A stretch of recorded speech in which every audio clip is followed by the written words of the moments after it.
Muy bien. La invaginación intestinal pues es una patología altamente frecuente y que nos va a permitir, es importante tomar la actitud desde un punto de vista de diagnóstico precoz, porque vamos a ver que el diagnóstico precoz es lo que nos va a llevar a un mejor pronóstico, tanto en el tratamiento y en la mortalidad de, en el niño. La invaginación intestinal es una entidad relativamente frecuente en la edad pediátrica, generalmente secundaria a procesos virales, generalmente es un paciente lactante, generalmente que ha tenido un cuadro infeccioso, viral, generalmente gastroentérico o de la vía respiratoria, y que súbitamente llega a la emergencia por presentar distensión abdominal, dolor abdominal tipo cólico, vómitos, y que súbitamente si estuvo con diarrea, se detuvo esta, ¿no? Y es lo que, por lo cual el paciente generalmente nos lleva después de 5 o 6 días después de iniciar el cuadro infeccioso. Y nosotros tenemos que sospechar de esta patología en este paciente. Intubación intestinal, pues, o invaginación, o también llamado telescopaje, por la similitud que tiene a los telescopios monoculares que usaban los piratas, es una entidad en la cual una parte del intestino, ¿no?, se llama invaginado, se introduce dentro de otra parte del intestino llamado intestino invaginal. Al introducirse este segmento del intestino, ocasiona una obstrucción intestinal que puede ser parcial o total.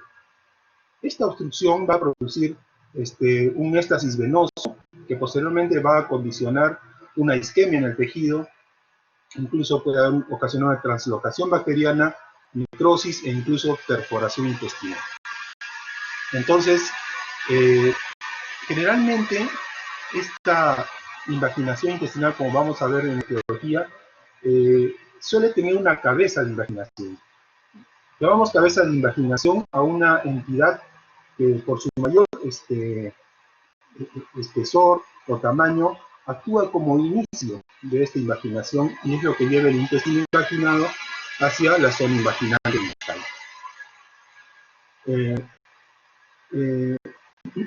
Finalmente, esta invaginación nos va a ocasionar que el niño tenga un problema de obstrucción intestinal. Pues el cuadro clínico, en esencia, va a ser de una obstrucción intestinal.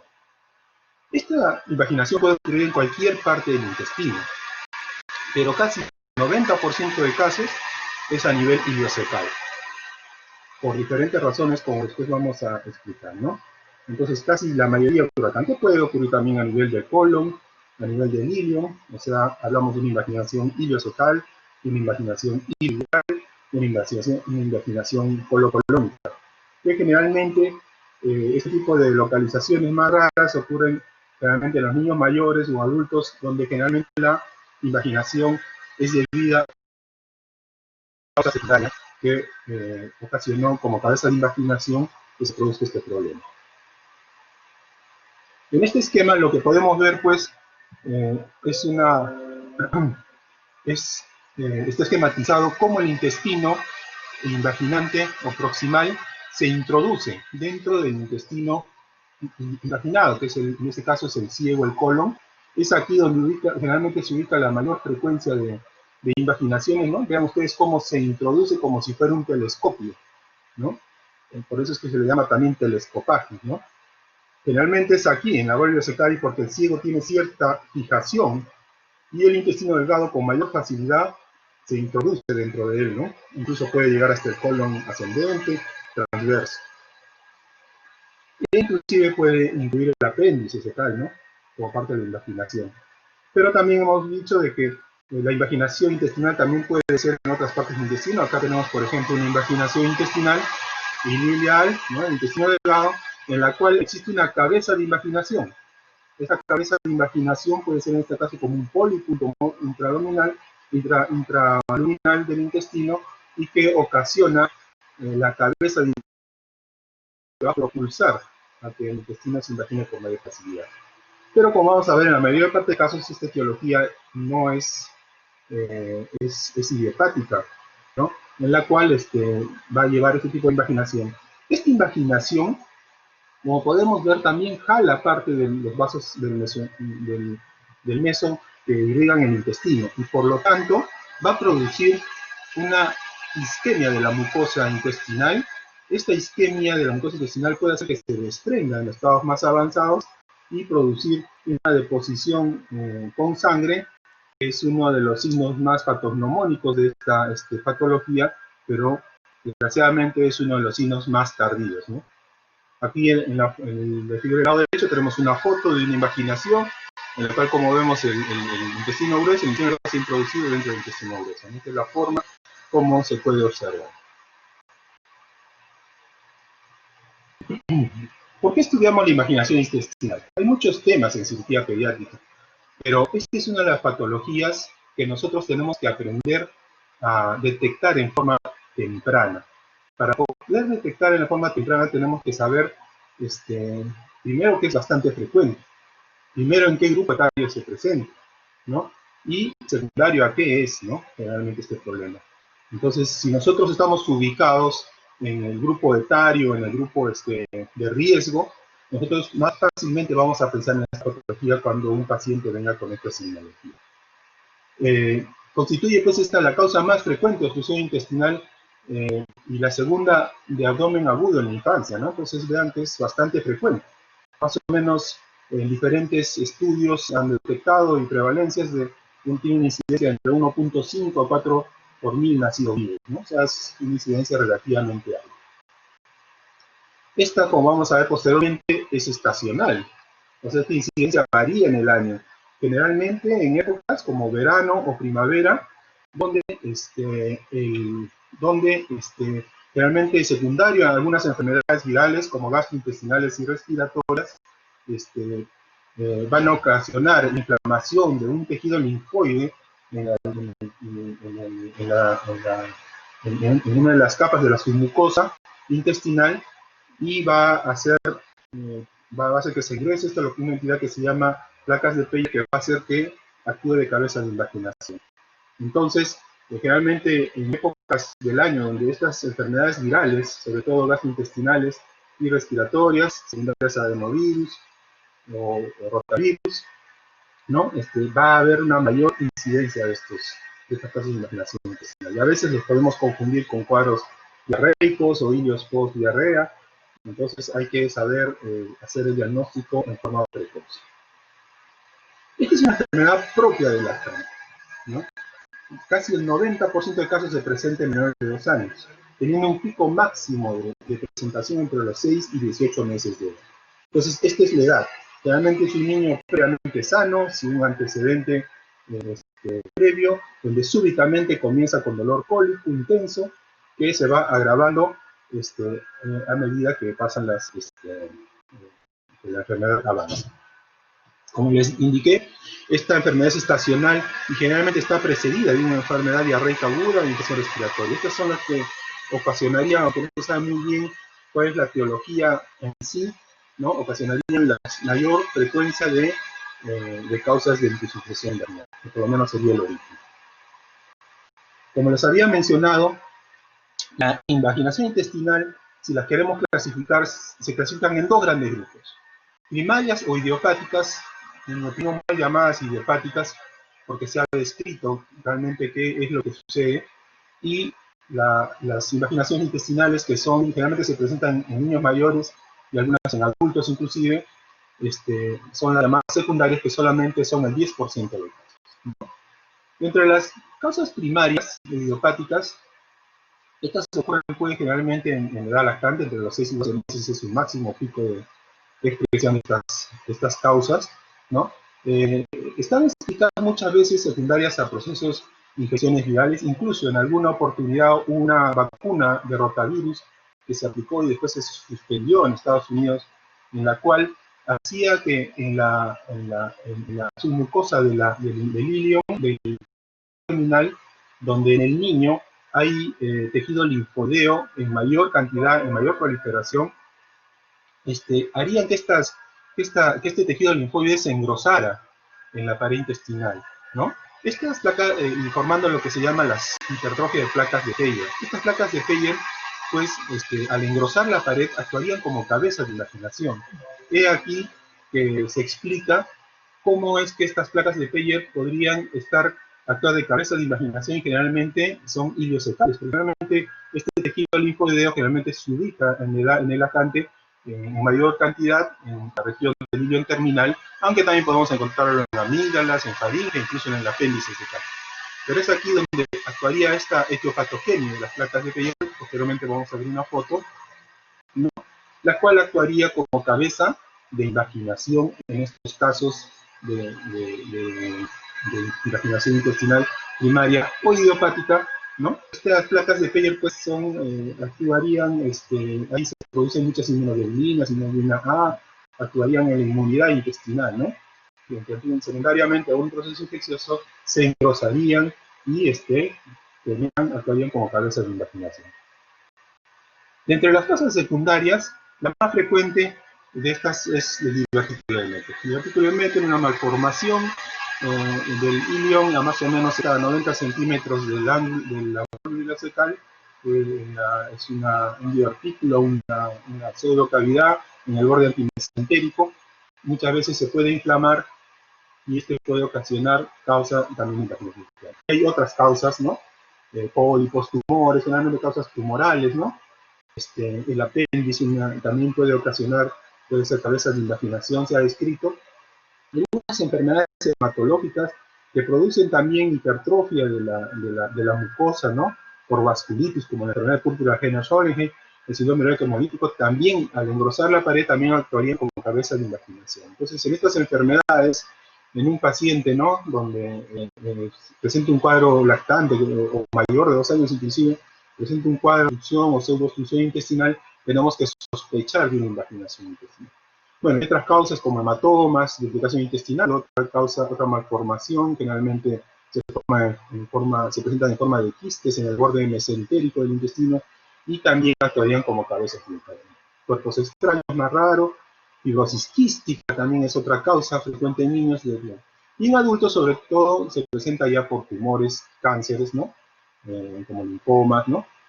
Tumor carcinoide y otros más. Entonces, recordar pues que la causa evidentemente más frecuente pues son las causas primarias, ¿no? Secundarias son hipertrofia de placa de Peyer, muchas de estas coincidentemente secundarias a enfermedades virales estacionales, sobre todo gastrointestinales y respiratorias, ¿no? Y que se presenta pues en edades más pequeñas, ¿no? En mayor de 2 años, esto es un poco más difícil, ¿no? Tenemos que pensar en una probable causa secundaria.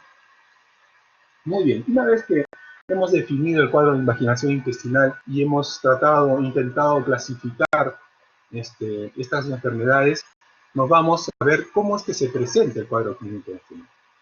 Yo desde el punto de vista didáctico, separar la sintomatología temprana de la sintomatología tardía. Me parece que es lo más sensato, ya que es importante detectar en forma temprana esta enfermedad. Porque como vamos a ver, el tratamiento dependerá entonces de la presentación del cuadro clínico y la detección temprana del cuadro clínico. Inicialmente, el niño, el síntoma más llamativo va a ser el dolor abdominal intermitente. Un dolor que cada 15 a 20 minutos se presenta, luego se tranquiliza, el niño luce aparentemente normal y otra vez se vuelve a presentar. Un dolor intermitente, muchas veces se acompaña de vómitos, a veces de contenido gástrico, incluso vómitos biliosos, ¿no? Y la característica de la primera fase de esta enfermedad es justamente que entre episodios de dolor y vómito y disconfort del niño se presentan estados de normalidad, incluso se confundir con problemas de cólico intestinal, si están secundarios un cuadro de diarrea aguda, pueden opinar que simplemente es el cuadro gastroentérico que tiene el niño. Entonces, como vemos, hay que tratar, es un poco difícil detectar tempranamente, pero no debemos dejar de pensar en esta patología, ¿no?, que es propia de esto. Entonces es importante. Cuando el cuadro avanza, el dolor de ser intermitente pasa a ser ya constante. Es cuando ya el dolor es continuo, ya el niño se encuentra con mayor compromiso del estado general, ya no impresiona sano, ¿no? Incluso se torna aletargado, ¿no? Se torna aletargado, ¿no? somnoliento inclusive, ¿no? Y aquí aparecen pues algunos de los signos más importantes, ¿no? Que se puede presentar. Doctor, mi hijo ha hecho una diarrea como mermelada, dice, ¿no? El famoso signo de jalea de las grosellas, que es característico, casi patognomónico de esta enfermedad, ¿no? Pero este es un signo, como les digo, tarde, porque ya esto interpreta que ha habido sufrimiento intestinal, sufrimiento isquémico, en el cual la mucosa intestinal se ha desprendido, y efectivamente, como vamos a ver después una foto, es una deposición como si fuera una mermelada de grosellas para los europeos, para nosotros podría ser una mermelada de fresas, ¿no? Cuando examinamos al niño, podemos encontrar otro signo también propio de esta patología, es el signo de Dance, en la cual suele palparse una masa en forma de salchicha, una masa alargada, generalmente en el hipocondio derecho, ¿no? Que es generalmente el sitio donde más se produce esta indaginación intestinal. Y la característica de este signo es de que cuando uno palpa la fósila derecha encuentra un vacío, no hay ni dolor, no se palpa el intestino, ¿no? Y la masa se palpa sobre el hipocondio derecho, ¿no? Entonces, sobre el cuadrante inferior derecho, ¿no? Es el famoso signo de Dance, que también es un signo, si bien se le considera como patognomónico, pero es muy sugestivo de una indaginación intestinal. Ya en estados más avanzados, cuando ya probablemente esta indaginación puede haber producido isquemia, necrosis, incluso perforación intestinal, entonces vamos a encontrar ya los signos clásicos de una peritonitis, ¿no? Dolor de descompresión, acompañado de un compromiso del estado general, taquicardia, diaforesis, fiebre, incluso shock séptico, ¿no? Por la perforación y necrosis intestinal que puede ocasionar este. Y posteriormente, pues, viene el óbito del paciente, si es que no intervenimos. Existe un signo que describe hasta en un 10% de casos la presentación atípica o apática, en el cual el niño no presenta el dolor abdominal clásico, a veces ni vómitos, y sí se nota un paciente letárgico, ¿no? Apagado, como drogado, ¿no? Y cuando lo examina, le palpa esa masa palpable, el signo de Dance, ¿no? Esta es una rara presentación y que se llama la forma atípica o apática, ¿no? Y que hay que también tener muy presente. A mí me ha tocado en una ocasión un niño así, ¿no? Donde le palpaba la masa típica en forma de salchicha, y cuando le hicimos el estudio de confirmatorio, pues era una imaginación intestinal, ¿no? Esta presentación, pues, es muy frecuente, como podemos ver aquí, ¿no? En esta foto les estoy mostrando, pues, el famoso las heces en jalea de grosella, muy típica, ¿no? Parece una mermelada de fresas, ¿no? Muy típica y patognomónica de la indaginación intestinal. Pero no debemos esperar a esto. Tenemos que tratar de hacer el diagnóstico antes de que exista sufrimiento intestinal. Ese es el reto del diagnóstico de insuficiencia intestinal. Muy bien, una vez que tenemos el cuadro clínico, la anamnesis del paciente, ¿no? La mamá lo trae desesperada por el dolor cólico, sospechamos pues, de una indaginación intestinal, entonces tenemos que tomar algunos exámenes confirmatorios de lo que estamos sospechando. Inicialmente, como les he dicho, este cuadro se asemeja mucho a un cuadro de obstrucción intestinal. Por lo tanto, la radiografía simple nos da mucha información. Aunque en este caso no es necesariamente diagnóstica, y en algunas ocasiones incluso pueden tener una radiografía normal, entonces nos ayuda a sospechar, mas no nos confirma el diagnóstico, ¿no? ¿Qué suele verse, no? A veces que no hay aire en el colon derecho. Acuérdense de que la indaginación ileocecal es la más frecuente, generalmente va a ser un vacío radiográfico ahí, ¿no? Es un signo que se encuentra hasta un 80% en algunas series que hemos estudiado esto. Y puede haber signos indirectos de obstrucción intestinal, hasta un 20%, es decir, dilatación intestinal, niveles hidroaéreos. No se olviden que también un cuadro de gastroenteritis también nos puede dar niveles hidroaéreos. Hay que tratar de diferenciar entre una obstrucción focal y una obstrucción o un hilo por diarrea o un hilo por otra razón que no es necesariamente de obstrucción de tipo mecánica, como ocurre en este caso, ¿no? Pero puede haber signo intestinal, ¿no? En algunos casos, como después vamos a ver en las radiografías, se puede ver lo que podría ser una invaginación de una cabeza de invaginación intestinal, en algunos casos de radiografía. Y como en otros, como les expliqué, la radiografía simple a veces no nos ayuda o es negativa, pero eso no nos debe dejar de, no nos debe dejar de hacer pensar que puede ser una invaginación intestinal. He aquí unas radiografías de invaginación intestinal, ¿no? Como podemos ver, ¿no? Hay un vacío en el cuadrante inferior derecho, niveles irradios, dilataciones intestinales, una radiografía típica de obstrucción intestinal, ¿no? Escasa área distal, asas intestinales proximales dilatadas, distendidas, ¿no? Acá, aparentemente, el aire llega hasta el colon, hasta el ángulo hepático del colon, ¿no? Y ahí se detiene. Esto blanco que ven aquí, ¿no? Esto podría ser una cabeza de invaginación, ¿no? Esto podría ser la cabeza de invaginación. En la radiografía sí puede ver así, ¿no? Y veremos que en la parte distal casi no tenemos aire, ¿no?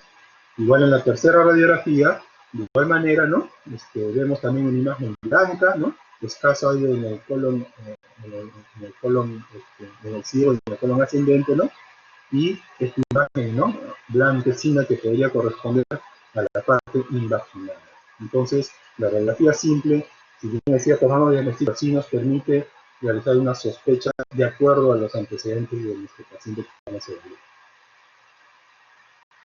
Muy de lejos, el examen gold estándar, el examen de mayor sensibilidad y especificidad, puede ser ecografía, ¿no? La ecografía de lejos se ha utilizado desde que se comenzó a utilizar.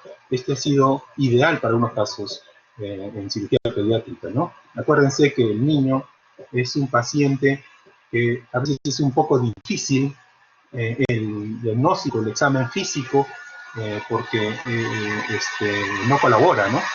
Y tenemos que ser muy pacientes, a veces tenemos que evaluar y reevaluar al paciente nuevamente, ¿no? Esperar a que se calme, se tranquilice, y poder realizar un examen. Y a veces la anamnesis indirecta de la mamá o del papá no es la más correcta, porque a veces exageran los signos, sobre todo si viene la abuela, exagera los signos, y le está hablando de lo que es real, ¿no? La mamá no, el papá a veces no lo ve al niño, entonces da poca información. Entonces tenemos que ser muy pacientes en examinar, en preguntar 3 veces si es necesario.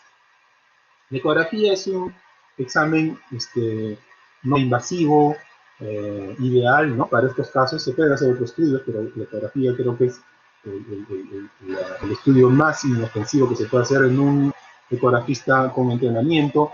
Yo creo que es un examen de primera línea para este tipo de patología, ¿no? Como visto, su sensibilidad y su especificidad es alta, ¿no? En una serie de casos hasta el 100%, ¿no? Y hay signos típicos que vamos a ver después, que le han dado diferentes nombres, ¿no? Los signos ecográficos, ¿no? También algunos estudios hablan del estudio del ecodoppler a color. El ecodoppler a color nos indica la perfusión que tiene el intestino, ¿no? Ya sea arterial o venoso, ¿no? Y nos ha ayudado como un predictor, ¿no? En el éxito o no de una reducción quirúrgica. Cuando hablemos del tratamiento vamos a ver que la reducción de una invaginación intestinal puede ser quirúrgica o no quirúrgica, dependiendo del estado clínico en el cual nosotros hagamos el diagnóstico. Entonces, el ecodoppler nos va a medir la perfusión. Si es que hay una perfusión adecuada en la zona de la invaginación, podemos estar sospechando de que hay una necrosis sistémica, ¿no? Y realizar una reducción no quirúrgica, que prácticamente esas ideas podría estar ya contraindicada en este proceso. Entonces nos puede ayudar en ese sentido. Aunque no siempre se hace, aunque no siempre el paciente se entrena en esto, pero si se tiene en el hospital, nos puede ayudar para ver como predictor de si va a ser exitosa o no una reducción no quirúrgica de la invaginación intestinal. Aquí vemos unas fotografías de unas ecografías típicas, ¿no? Como ustedes ven, estas zonas concéntricas, ¿no? Unas zonas, unos halos concéntricos, unos más claros, otros más densos, ¿no? O en el centro también una serie de tejido heterogéneo que puede corresponder al meso del intestino invaginado. Esto pues se va a llamar el signo de la dona, ¿no? Para los americanos, el signo del picarón para los peruanos, ¿no? El signo del tiro al blanco. Tiene diferentes nombres por estos anillos concéntricos. que es casi típico, ¿no? En el corte transversal, acá podemos ver otra imagen, ¿no? Y este simplemente lo da la imagen del intestino invaginado y el intestino invaginante, la superposición de las paredes, e incluso acá en esta zona central podemos ver el meso por el cual circulan los vasos sanguíneos que van a estar irrigando el intestino, ¿no? Esta es una incidencia lateral, ¿no? Aquí vemos unas líneas, ¿no? Como la parte invaginada está metido de la parte invaginante, que es un indicador sagital. Este es el famoso signo de la horqueta, ¿no? Y también otros llaman el signo del sándwich, ¿no? Entonces vemos que esta imagen es típica de ecografía, el signo de horqueta o el signo del sándwich que podemos encontrar aquí. Los ecografistas muy bien conocen estos signos y nos van a informar, pues, como un proceso de invaginación intestinal. Aquí está esquematizado lo que estamos viendo en la ecografía, ¿no? Como ven, son una serie de zonas ecolúcidas, ¿no? ¿no? La cual en forma concéntrica, y hay una parte donde se mira todo el meso, ¿no? de la parte invaginada, lo cual ocasiona, pues, un sufrimiento progresivo del intestino, ¿no? Y esta, pues, el famoso signo de objeto, el signo del sándwich, ¿no? Que se ve en incidencia lateral. Tomografía. La tomografía es un excelente estudio también para detectar invaginación intestinal. Como ustedes pueden ver en la fotografía, la imagen también es muy similar a la ecografía, pero no se olviden de que la tomografía es un estudio más que diagnóstico. Se debe solamente tomar si es que estamos sospechando de una causa secundaria de invaginación intestinal, sobre todo el niño mayor de 2 años, de un niño más grande, en la cual sospechamos que la invaginación, la función puede haber producido un tumor, una malformación, ¿no? Entonces, es cuando la tomografía nos va a ayudar más a ver, ¿no? Las imágenes son muy similares a la ecografía, pero si no estamos sospechando en ello, la ecografía quedaría desplazada solamente para esos casos.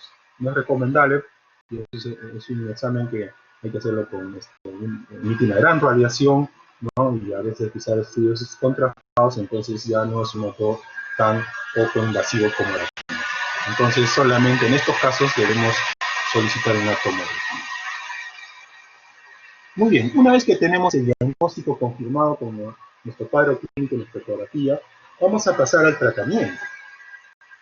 El tratamiento, básicamente se ha dividido en dos grupos, ¿no? Uno que es el tratamiento no quirúrgico y otro que es el tratamiento quirúrgico. ¿De qué dependerá que el tratamiento no sea quirúrgico y sea quirúrgico? Dependerá del tiempo de evolución y el grado de compromiso que tiene esta enfermedad. Además del personal, si está entrenado o no para realizar estos procedimientos no invasivos, sobre todo las reducciones quirostáticas o neumáticas, ¿no? Y si en el hospital se tienen las condiciones para realizar, ¿no? Históricamente ya se han hecho estudios antes para hacer el diagnóstico. Cuando no existía la ecografía, se utilizaban los enemas varitados. Entonces, por el recto se colocaba el enema varito, diagnosticaba la invaginación, y muchas veces la presión que se ejercía sobre la cabeza de invaginación hacía que esta invaginación revierta y se resuelve el problema de la invaginación intestinal. Y pasaba el contraste y el paciente iba bien, ¿no? Posteriormente se realizaron estudios con otras sustancias, porque muchas veces estas invaginaciones ya se acompañaban de necrosis, incluso de perforación intestinal. Y el bario es una sustancia muy irritativa para el peritoneo, y si estaba perforada la invaginación, se volcaba y producía una peritonitis química severa, ¿no? Entonces se dejó un poco de lado, se empezaron a hacer estudios con otros líquidos, ¿no? Como suero fisiológico, ¿no? Inclusive con aire, ¿no? Aprovechando la gran difusión del gas que tiene, se empezó a hacer la famosa reducción neumática. Estos son procedimientos que, como vamos a ver, solamente se pueden realizar en algunos pacientes, no en todos, porque tiene una indicación de tratamiento no quirúrgico que hay que saber seleccionar. Tiene que haber un personal entrenado para esto, se tienen que realizar estos procedimientos donde haya un centro quirúrgico, un equipo quirúrgico, porque no están en centros de complicaciones. Y por último, si usted fracasa el intento no quirúrgico, debe perseguir a esto el tratamiento quirúrgico. Por lo tanto, esto tiene que ser hecho en un centro donde se manejen este tipo de pacientes. Se han hecho diferentes estudios, ¿no?, para ver si la reducción con líquidos o la reducción con aire es la más adecuada. Diferentes series se han hecho, se ha visto que el mejor resultado, por la mejor difusividad gaseosa, esto es con la reducción neumática o con enema de aire, ¿no?, bajo una presión, como vamos a ver, ciertos, a una determinada presión, creando un vacío entre el recto y la cabeza de la vacunación. Entonces, dentro de la mayor parte de nuestros pacientes va a estar aquí, en un tratamiento no quirúrgico. Es aquí cuando tenemos que hacer el diagnóstico. Por eso les decía la importancia de hacer el diagnóstico precoz, porque vamos a permitir de que el paciente sin una necesidad de cirugía se pueda reducir la vacunación intestinal, ¿no? Pero existen condiciones para hacer una reducción no quirúrgica, ¿no? Las condiciones, pues evidentemente las van a dar, como les vuelvo a repetir y les vuelvo a reiterar, dependerá del avance de la enfermedad, ¿no? Si es tardío, probablemente no vamos a poder realizar una desinvaginación no quirúrgica, ¿no? En primer lugar, el paciente tiene que estar estable. Un paciente chocado, con compromiso hemodinámico, con signos de peritonitis o de perforación intestinal. Me había olvidado con las radiografías simples, que a veces también podemos encontrar neumoperitoneo, que es un signo de perforación intestinal, ¿no?, y que también tenemos que buscarlo, ¿no? Entonces, evidentemente, este paciente no debe ser candidato para una reducción no quirúrgica, porque vamos a empeorar su situación. Bueno, el paciente debe contar con una vía endovenosa, hidratar adecuadamente al paciente, compensar. Acuérdense que es un paciente que viene vomitando, es un paciente que no está comiendo en los últimos días de forma adecuada, entonces tiene un déficit que tenemos nosotros que compensar desde el punto de vista hidroelectrólico. Les mencioné, este procedimiento siempre tiene que estar bajo la presencia de un cirujano pediatra y disponibilidad evidentemente de un centro quirúrgico de emergencia. Y también, lógicamente, este procedimiento se hace bajo fluoroscopía o ecografía, ¿no?, dirigido para verificar si el procedimiento dio o no resultado. Por lo tanto, también tiene que ser realizado por un médico con experiencia en este tipo de procedimientos. Muy bien, en este cuadro, que es muy importante,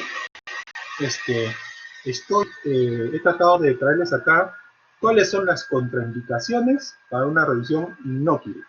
O sea, qué pacientes, en otras palabras, van a ir a cirugía de todas maneras. En nuestros países, con nuestro sistema de salud y por la automedicación, estamos viendo en esta crisis que estamos viviendo, que la automedicación, lo que me dijo el farmacéutico, la vecina, la abuelita, muchas veces nuestros pacientes llegan tarde a nuestras emergencias, ¿no? Y en muchos de nuestros hospitales contamos con centros especializados para realizar este tipo de procedimientos, o cirugía pediátrica, no contamos con cirujanos pediatras, entonces son transferidos. Todo eso conlleva tiempo. Tiempo en la automedicación, tiempo en la consulta a la vecina, tiempo a veces a la consulta de otro médico que de repente le dio otro tipo de tratamiento, y muchos de nuestros pacientes, sobre todo en los hospitales como los nuestros, estos pacientes ya llegan en estas condiciones que la mayoría, a diferencia de otros centros, la mayoría de pacientes con invaginación se operan. Se dice que más o menos solamente deberían operarse un 30-35% de pacientes con invaginación intestinal. Nosotros invertimos esa cifra, por ser un hospital de referencia, por tener diagnóstico tardío, etcétera, etcétera. Entonces, dependerá del hospital donde atendamos, ¿no? Dependerá mucho de los factores de cómo nuestra idiosincrasia también trata a nuestros pacientes. Hay contraindicaciones absolutas, que si nosotros las encontramos, definitivamente este paciente no debe recibir un tratamiento no quirúrgico. Uno de ellos es encontrar signos de peritonitis, encontrar los famosos signos peritoneales con contracción abdominal, signos de dolor, la descomprensión, un paciente que se acompaña muchas veces en mal estado general, incluso con shock séptico, ¿no? Chocado, hipotenso, sudoroso, nubilado, letárgico, entonces, o que hemos evidenciado en una radiografía una perforación intestinal, definitivamente este paciente debemos compensarlo y debe pasar al centro quirúrgico o transferirlo en un lugar donde se pueda realizar una cirugía lo antes posible. Y existen otras contraindicaciones que pueden ser relativas. Para eso se han hecho diferentes estudios, ¿no? Se ha visto, por ejemplo, cuando hay radiografías con signos de difusión intestino delgado, ¿no? El éxito es de una reducción hidrostática o neumática es menos del 27-36%, ¿no? Entonces, esta indica como una contraindicación relativa, ¿no? Probablemente si tenemos un paciente de este tipo y sospechamos además que de repente hay una necrosis, es mejor que este paciente vaya a una cirugía. Nunca debemos pecar en defecto, siempre debemos pecar en exceso, ¿no? A veces es preferible asegurarnos que una cirugía que realizar una reducción en la cual puede empeorar la situación del paciente. Mencionado en pacientes mayores de 2 años, generalmente la causa de invaginación intestinal suele ser secundaria. Entonces, acuérdense que la desinvaginación por enemas de aire o de líquidos, no miramos qué es lo que hemos desinvaginado, simplemente verificamos que se haga resuelto la obstrucción y que el aire pase al intestino delgado. Eso damos éxito, pero de repente no sabemos si esta fue secundaria a un divertículo de Meckel, a un tumor, ¿no? Entonces, probablemente en un paciente de 2 años también estemos pensando de que si es que de repente hay un cuadro de forma. Entonces, en ellos también la indicación quirúrgica, la contraindicación no quirúrgica es relativa. Y un tiempo mayor de 48 horas. Algunos consideran 24 horas, aunque se ha visto que después de 48 horas casi la mayoría de los pacientes ya va a tener necrosis. Y entonces es preferible que este paciente va a ser operado. La reducción neumática pues es la que más éxito ha tenido, ¿no? Y la que más se hace en todo el mundo y es la que más ha tenido éxito, ¿no? Es el primer tratamiento en un paciente que no tenga contraindicación quirúrgica. El objetivo de este sistema neumático es crear un circuito, un sistema de detección cerrado entre el recto del niño y la cabeza de invaginación. Acuérdense que la invaginación generalmente es ileocecal, entonces tenemos que crear una presión sostenida para poder desinvaginar, ¿no? Este segmento imaginado. El paciente se coloca en posición de cúbito prono, se coloca por el recto, por el recto una sonda Foley, se infla más o menos con 15 a 20 minutos dependiendo de la edad del paciente, y esto se conecta a un manómetro. Se insufla el aire, más o menos hay una presión entre 80 y 120 milímetros de mercurio, por eso es que debe estar el manómetro colocado, y bajo visión fluoroscópica o ecográfica, dependiendo de la experiencia que se tenga en el centro, se verifica el pasaje del aire al intestino delgado. Entonces, una vez que el aire pasa al intestino delgado, entonces podemos decir que esta desinvaginación ha sido exitosa. ¿Cuándo se considera un fracaso? Generalmente se dice en los protocolos que después de 3 intentos sucesivos, que esto no se puede imaginar, el paciente debe ir a cirugía. Las complicaciones, a pesar de los diferentes centros, son poco frecuentes, pero son graves. Perforación intestinal. Cuando imaginamos un tejido, probablemente que ha habido necrosis, ha habido perforación, con el mismo procedimiento también podemos presionar el intestino, se puede producir una perforación intestinal que nos va a obligar, por eso es que tiene que estar presente un cirujano pediatra y una sala de operaciones para resolver quirúrgicamente este problema. La recidiva invaginación. Estos pacientes que se reducen de forma no quirúrgica la invaginación, no pueden irse a su casa de forma inmediata. El paciente tiene que estar en observación, por lo menos 24 horas en el hospital. ¿Por qué? Porque en estos casos hemos visto que hasta un 10% puede volverse a invaginar. Y entonces tenemos que estar presentes de cualquier signo de alarma. Ya después de que el paciente ha tolerado la vía oral y estamos seguros de que no ha recidivado, o incluso puede haber una perforación un poco más tardía, ¿no? Entonces recién podemos darle de alta al paciente. Esta es una secuencia de radiografías, ¿no? Donde bajo un enema de aire, ¿no? Vemos acá la cabeza de invaginación en el ángulo subcostal del ángulo colon, en el ángulo hepático del colon, ¿no? La cabeza de invaginación, la insuflación de aire, ¿no? Vemos de que esta empieza a desplazarse la cabeza de invaginación y posteriormente vemos el pasaje de aire al intestino delgado, ¿no? Es una desinvaginación neumática exitosa. Vean acá la sonda rectal, ¿no? Entonces ha creado un vacío entre el colon ascendente y parte del transverso, presionando y por difusividad va a hacer desinvaginar este intestino. Muy bien. Entonces, así como existe un tratamiento no quirúrgico, también existe un tratamiento quirúrgico. ¿Y cuándo debemos operar a un paciente? Como hemos dicho, cuando los intentos de reducción no quirúrgicos fallan, cuando el paciente presenta signos peritoneales o de shock, cuando se produce una perforación intestinal durante la reducción, o ya vino con una perforación intestinal, el paciente de casa o de otro hospital, ¿no? O hay una oclusión mecánica severa, ¿no? Cuando tiene más de 48 horas de evolución, ¿no? Un niño mayor de 2 años que estamos sospechando de una causa secundaria, o también la sospecha, ¿no?, de una causa anatómica. Entonces, en estos casos, el tratamiento y medicación debe ser quirúrgico. El tratamiento quirúrgico, bueno, como para todo paciente, acuérdense que este paciente, en estos casos el paciente no debe entrar a sala de operaciones de forma inmediata, ¿no?, sino que debe compensarse, reponerse los líquidos, verificar, hacer un perfil hematológico, el preoperatorio, verificar electrolitos, ¿no?, porque puede estar muy deshidratado, sobre todo si ya tiene sepsis, ¿no?, y se debe compensar en corto periodo para posteriormente ingresar a la sala de operaciones. Debemos descomprimir el intestino dando sonda nasogástrica, sonda vesical para hacer un buen balance hidroelectrolítico, ¿no?, y en todos estos pacientes administrar antibióticos de amplio espectro, que coloquieren gram positivos, negativos e incluso anaerobios dependiendo de la localización de la invaginación.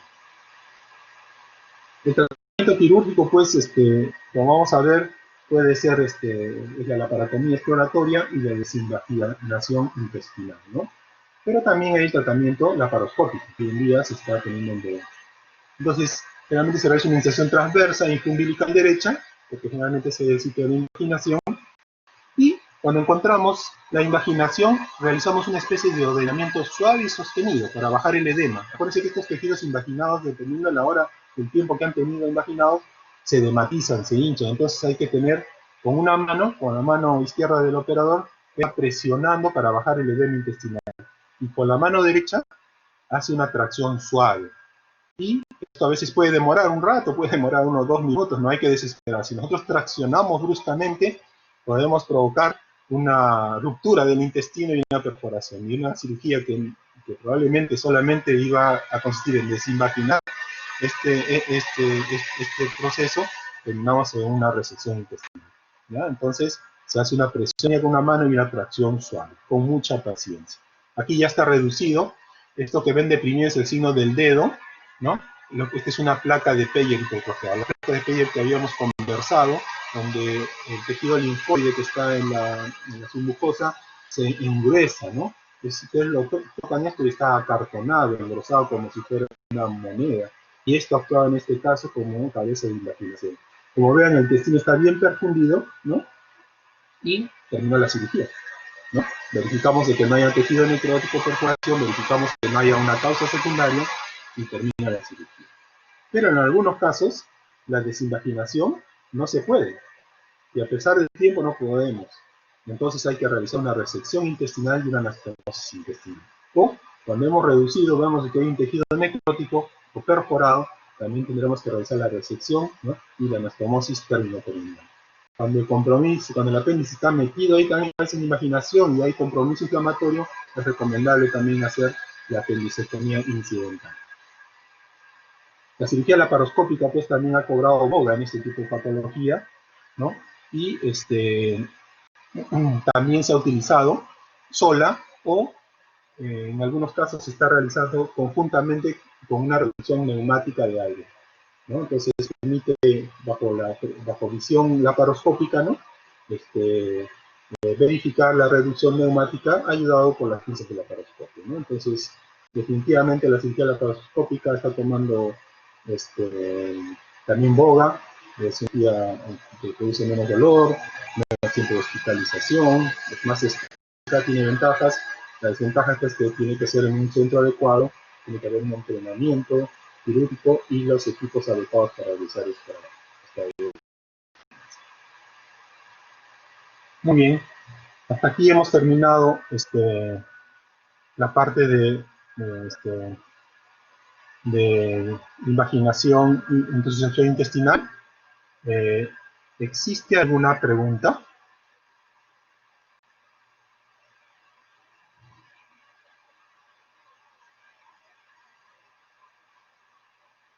Muy bien. Bueno, si tienen alguna pregunta, al final podemos contestarla. De repente vamos a pasar al segundo tema. Con 3 temas el día de hoy, así que vamos a tratar de pasar al segundo tema. El segundo tema del día de hoy es estenosis hipertrófica de píloro. Es otra patología propia también del grupo etario, característico, ¿no? Es muy frecuente y que nosotros tampoco vamos a dejar de ver en nuestras emergencias. Entonces, si como vamos a ver, a veces este paciente viene 1, 2, 3 veces a la emergencia, ¿no? Porque es un cuadro que se va instalando de forma progresiva, no es un cuadro que súbitamente nos va a dar toda la simbología típica de una estenosis hipertrófica. Entonces, nosotros tenemos que estar preparados y pensando en esta posibilidad. El signo clásico de esta estenosis hipertrófica de píloro es el vómito, es un niño vomitador, esa es la característica, ¿no? En un grupo etario que, como vamos a ver, es característico. Entonces, la estenosis pilórica, pues, congénita, ¿no? Es una entidad nosológica, es propia del lactante pequeño, ocasionada por el estrecho progresivo del músculo pilórico. Acuérdense, el músculo pilórico tiene ¿no? Fibras musculares circulares y longitudinales externas. La hipertrofia muscular es de ambos, tanto del músculo de la musculatura lisa circular como la musculatura longitudinal.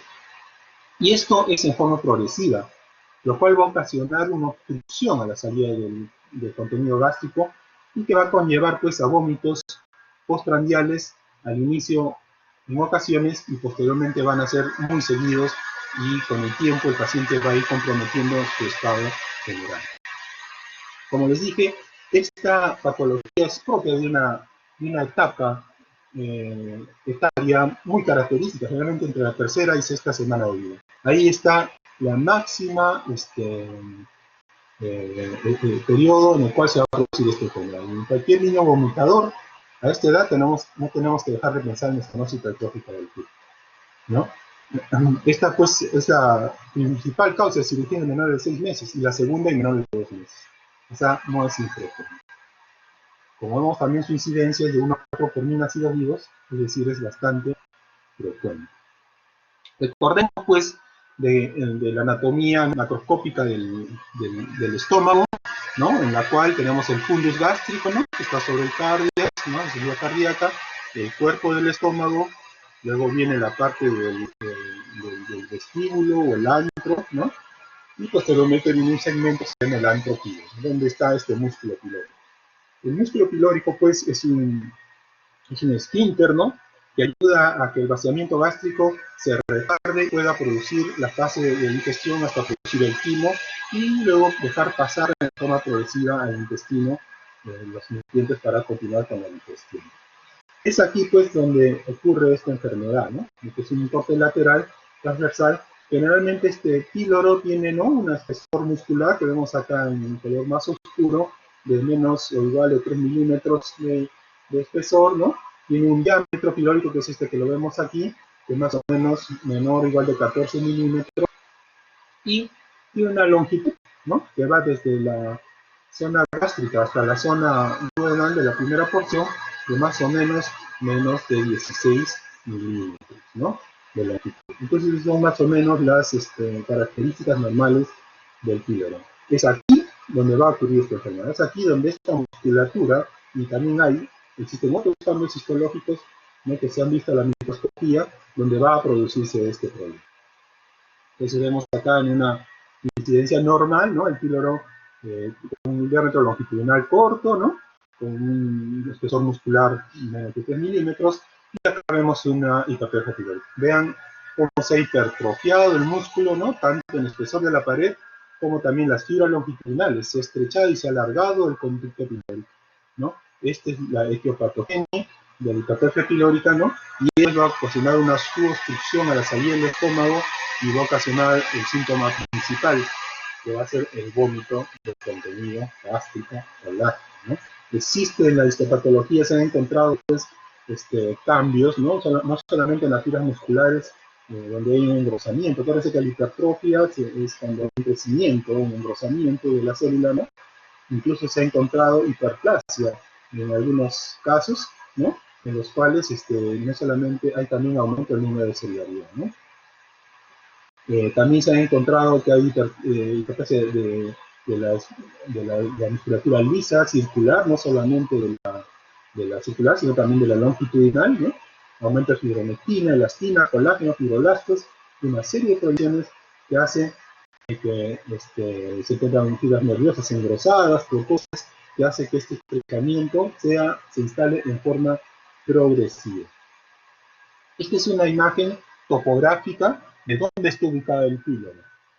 Cuando nosotros examinamos un niño y queremos tocar el píloro, como vamos a ver uno de los signos patognomónicos, esto es la palpar la oliva pilórica, prácticamente en el diagnóstico, está por debajo del subcostal derecho y más o menos en el borde externo del músculo recto del abdomen en el lado derecho, ¿no? Es aquí que nosotros vamos a examinar y buscar nuestros signos típicos de píloro. Ya ha sido estudiado, pues, este estudio, se han hecho varios estudios, ¿no? Se hicieron estudios en anatomía patológica, ¿no? En el año 1908 se hicieron un tratamiento quirúrgico y en el cual se realizaba una separación de este músculo hipertrofiado del píloro y posteriormente hacían un cierre transversal. Ese era el tratamiento clásico hasta este año, pero después Armstead, ¿no? Quien lleva su nombre, la técnica que actualmente se utiliza, solamente realizaba la difusión del músculo pilórico, sin necesidad de hacer suturas ni abrir la mucosa pilórica, y es la técnica que hasta hoy en día nosotros seguimos que tiene muy buenos resultados realizando. Recordar pues, de que la hipertrofia pilórica es frecuente en varones que en mujeres, casi 5 veces más, es 10 veces más frecuente. Vamos a ver en el etiopatogenia, pues hay muchas teorías sobre el etiopatogenia de la estenosis hipertrófica del píloro. Se ha visto pues de que hay un factor multifactorial genético, cromosómicos, ¿no? Diferentes estudios se han hecho, muchos in vitro, ninguno en humanos, ¿no? Y por lo tanto nos suele decir que la causa es multifactorial y se ha visto mucha relación con la familia, con hermanos, con mujeres que han tenido hijos y que tienen el antecedente de estenosis hipertrófica de píloro. Una mujer que tiene 10 veces más probabilidad de tener un hijo con estenosis hipertrófica pilórica que una que no ha tenido estenosis hipertrófica. Entonces hay una relación ya incluso familiar, entonces genético, ¿no? Ya se han descrito diferentes tipos de genes, ¿no? Trataríamos con una clase completa en todos los estudios que se han realizado en relación a esto. Es más frecuente en los primogénitos. El primer hijo realmente es el que va a presentar, ¿no? Con mayor frecuencia. La lactancia artificial dice que se presenta con mayor, 4 veces más frecuente en niños que han tenido lactancia artificial que han tenido lactancia materna, ¿no?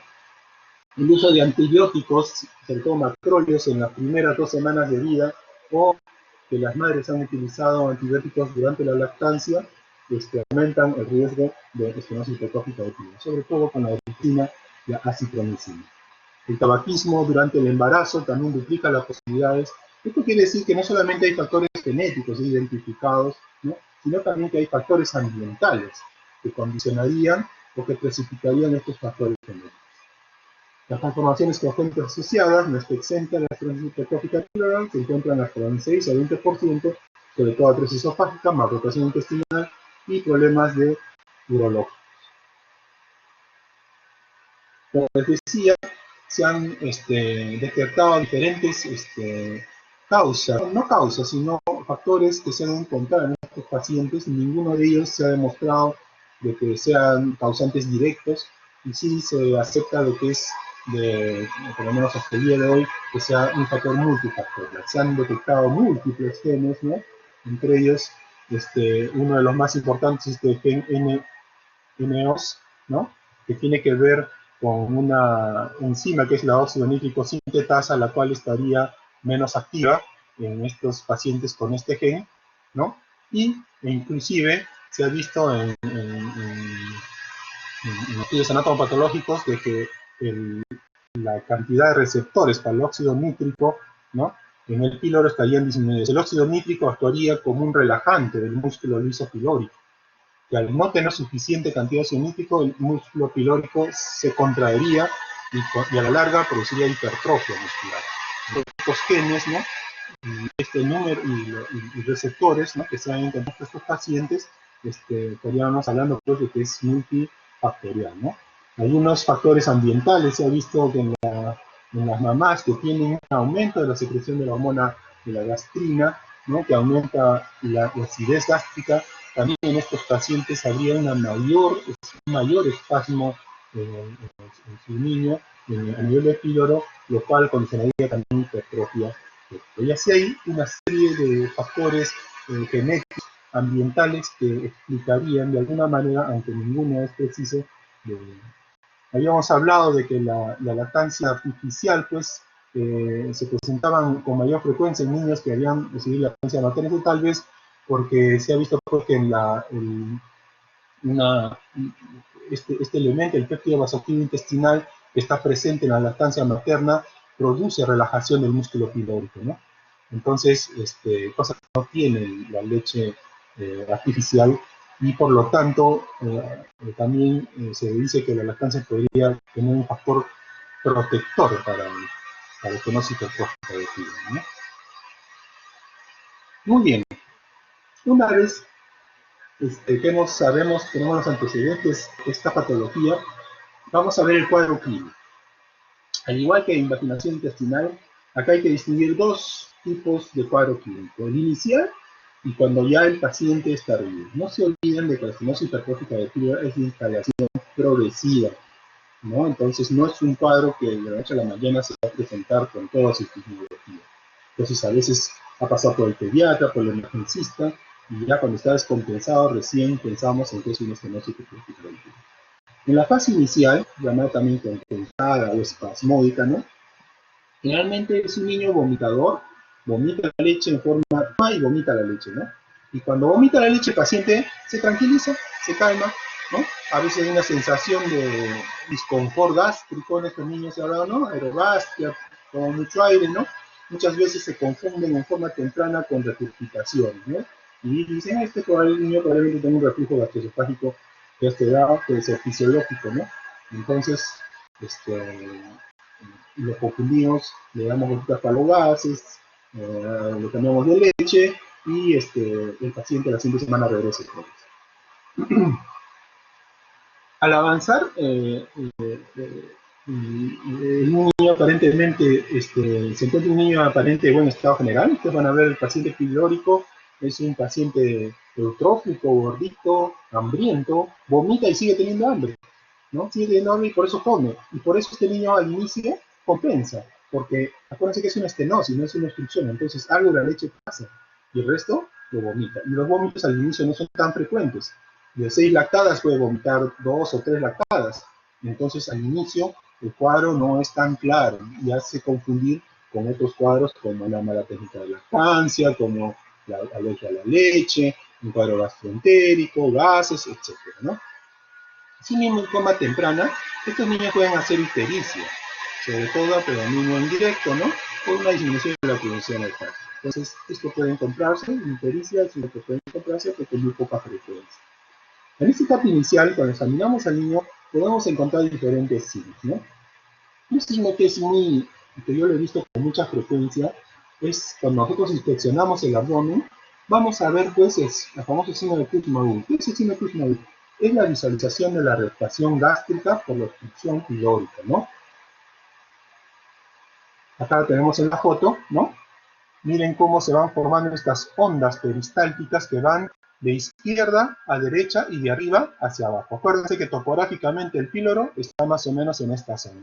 Y todo esto que ven acá dibujado es el estómago luchando, ¿no?, por pasar esta obstrucción. Ese es el famoso signo de Kussmaul, ¿no?, que se suele encontrar.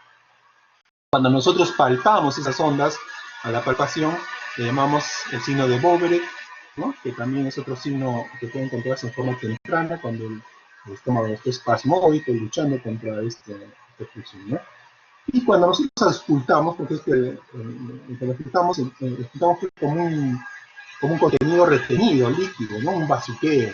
Ese signo de bazuqueo que se encuentra casi en el 70% de pacientes y es un signo a la auscultación, ¿no? Estos signos podemos encontrarlos en la temprana, ¿no? Este niño más o menos, su estado nutricional aún no se ha comprometido, su estado general aparentemente es bueno, ¿no? Solamente es un niño vomitador, a veces es un poco difícil hacer un diagnóstico en esta fase. Y pasamos a la segunda fase, tardía descompensada o también de apnea gástrica. Una vez que el estómago ha luchado tanto por pasar esta obstrucción, entonces se vuelve pues como un globo que lo hemos estado inflando, se vuelve atónico, ¿no? Ya no lucha, ya los signos de lucha prácticamente no se visualizan, como el signo de Kuznaur, el signo de Bovereck, ¿no? Incluso desaparece ese disconfort o dolor que tenía el niño, ¿no? Antes de vomitar, ¿no? Y el bazuqueo, o sea, la auscultación de esta retención de contenido líquido en el estómago es incluso más notorio, ¿no? Y en esta fase, ya que el niño está un poco hipoactivo, es donde mejor se puede palpar la oliva pilórica. La oliva pilórica, como hemos visto topográficamente, se encuentra en el lado derecho, en el hipocondrio derecho, con mucha paciencia, porque no siempre se puede palpar. Yo no la palpo siempre, a veces la palpo, pero suelo entrenarme cuando el paciente está relajado antes de operarse, solo palparle a las operaciones donde ya con el paciente relajado es muy fácil, ¿no? Pero si tenemos un poco de paciencia, curiosidad, nos sentamos a ver al paciente, le damos un chupón y nos ponemos a palpar, podemos palpar. Lo vamos a palpar pues, en esta zona topográfica que señalé anteriormente, como si estuviéramos agarrando verdaderamente una aceituna, ¿no? Y con la consistencia de la punta de su nariz. Si tocan la punta de su nariz, esa es la consistencia de la oliva pilórica. Este es un signo prácticamente patognomónico, algunos lo encuentran hasta el 60-80%, yo lo he encontrado en menos, ¿no? Y pues tiene un valor predictivo positivo de 99%, ¿no? Con el cuadro clínico que le está respaldando. En esta fase tardía también el vómito es repetido y más tardío. Ya el vómito no es tan inmediatamente después de la lactancia, sino que ya sale y así es maloliente, avinagrado. Es un vómito que llamamos de retención, ¿no? Pero la característica del vómito pilórico es que nunca hay bilis, ¿de acuerdo? Lógicamente porque hay una exclusión previa a la secreción biliar, la segunda porción del hidrogeno. Además, en esta fase, ya generalmente después de 1 a 2 semanas, ¿no? Que hemos estado, el niño ya está paseando el niño por varios médicos, ya encontramos una desnutrición, hay baja de peso, y el niño está anoréxico, ya no es un niño ávido, ¿no? Puede haber estreñimiento, ya el abdomen no está globuloso, sino ya se torna acabado, porque prácticamente no pasa nada a la parte distal del abdomen, por eso es que también es más fácil palpar la oliva pilórica, ¿no? Ya no está globuloso como es normalmente un abdomen en el lactante pequeño. Ya estamos más avanzados en cuadros de deshidratación, hipoglicemia, un severo trastorno hidroelectrolítico que va a incrementar la mortalidad de estos pacientes, que es una alcalosis metabólica hipoclorémica característica de estos pacientes, ¿no? Con potasio bajo. Y esto es incluso mortal, así que estos niños que llegan en este estado tienen que manejarse previamente antes de la cirugía. El diagnóstico diferencial, pues hay muchas causas, ¿no? Cualquier causa que ocasione vómitos en el lactante temprano puede hacernos de diagnóstico diferencial. Tiene una mala técnica de lactancia, los padres jóvenes a veces tenemos malas técnicas de lactancia y hace que el niño vomite, regurgite demasiado. El reflujo gastroesofágico, que puede ser fisiológico, también es otro diagnóstico frecuente. La hernia hiatal, la traumática, que ya han tratado esas clases, también puede condicionar, sobre todo cuando estaba metido en el estómago, ¿no? La hernia hiatal, ¿no? Cuando estaba el fondo gástrico metido en la cavidad torácica, puede ocasionar problemas. La calasia, que es el espasmo en la parte distal del esófago, también puede ocasionar estos vómitos.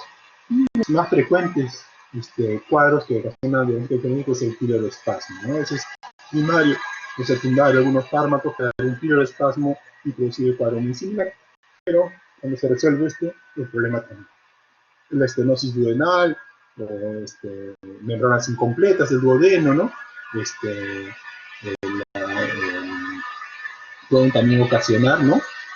Cuadros similares, aunque en estos casos la mayor parte de vómitos suelen ser ligeros, ¿no? A diferencia del píloro donde es solamente lácteo, ¿no? Si sacamos una radiografía, pues vamos a ver la famosa imagen de la burbuja, que en la estenosis y en la presión duodenal, ¿no? Macrotación intestinal también es otro cuadro, generalmente se acompaña de dolor cólico, ¿no? Y tendremos que hacer una serie, si es que estamos escuchando esta patología, una serie contrastada para determinar este problema, ¿no? Y una diarrea, una gastroenteritis recién nacida, que también es parte de nuestro diagnóstico diferencial. Cuando hagamos el preoperatorio tenemos que incluir toda esta línea, generalmente de exámenes, ¿no?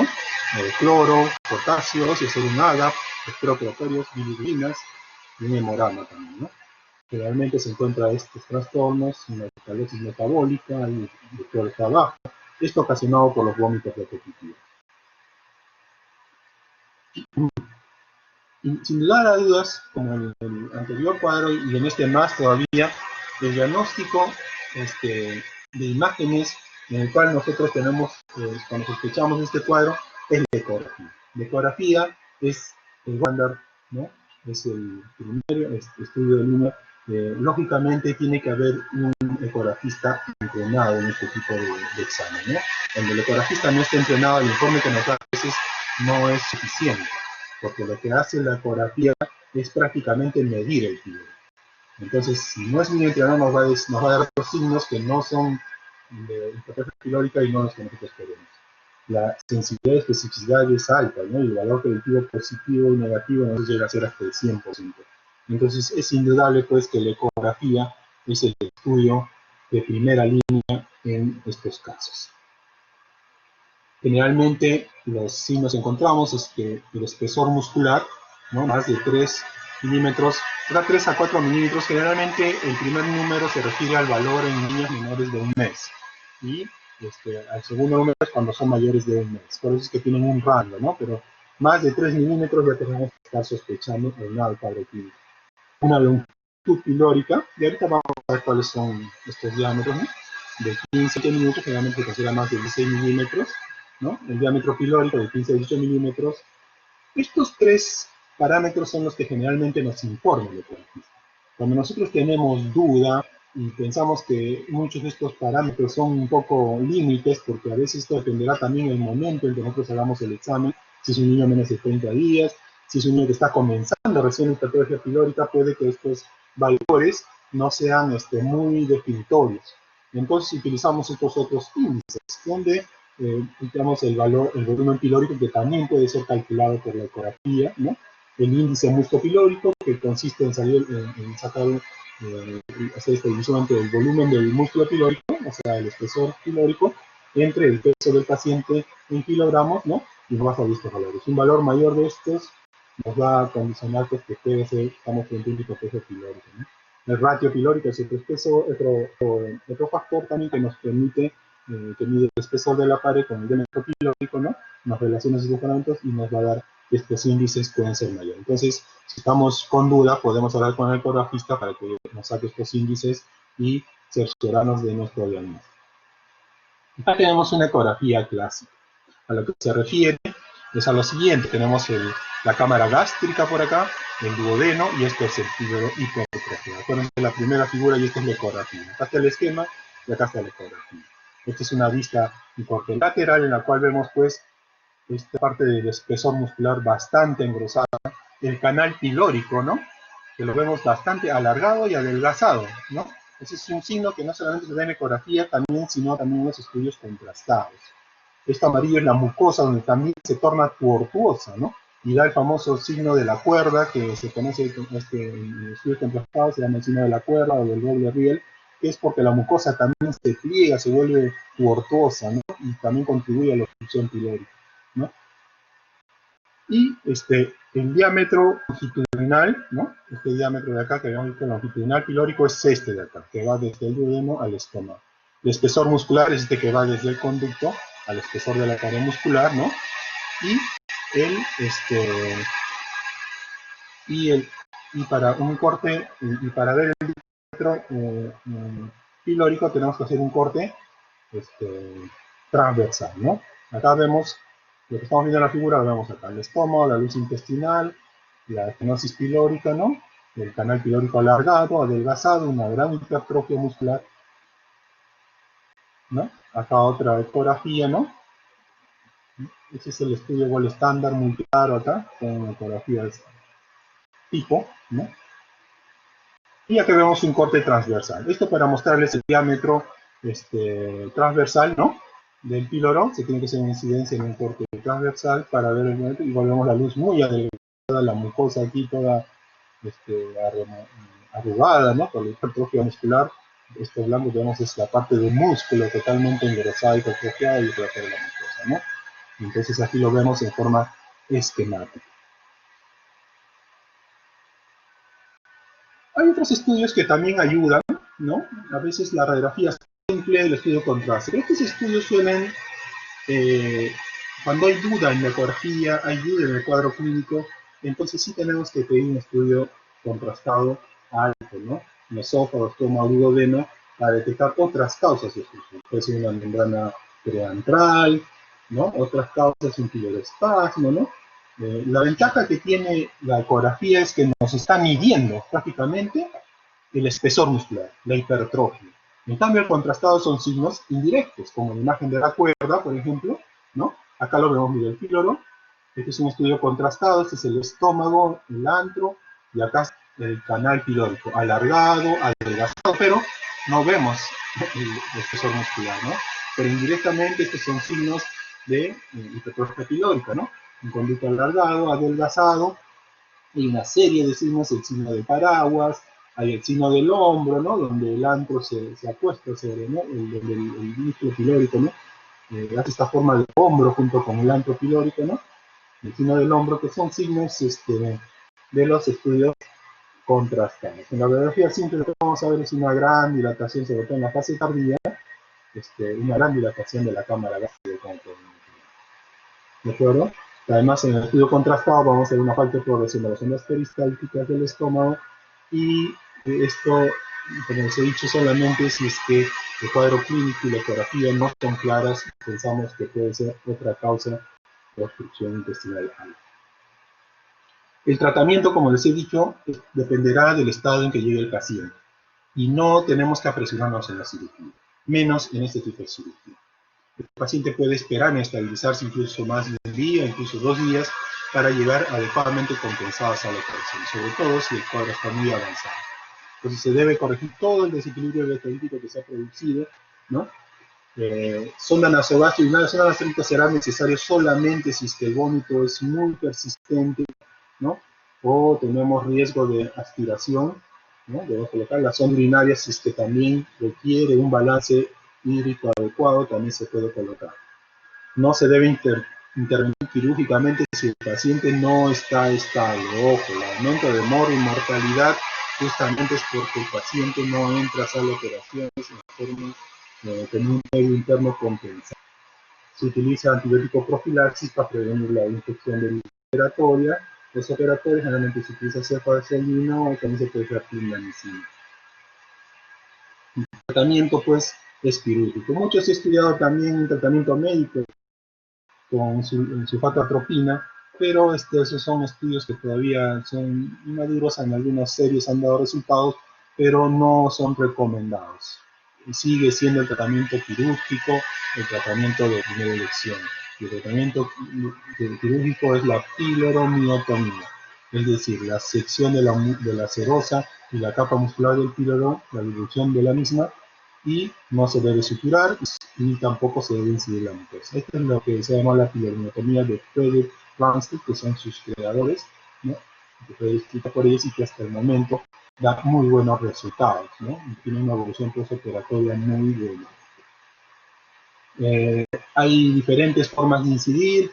Se puede incidir a nivel de hipocondrio derecho, a nivel más estético sobre el ombligo, incidir la piel, pero todos persiguen el mismo objetivo, realizar la piloromiotomía. Y también se puede usar la pilorotomía laparoscópica, que ya se está utilizando en el local, ¿no?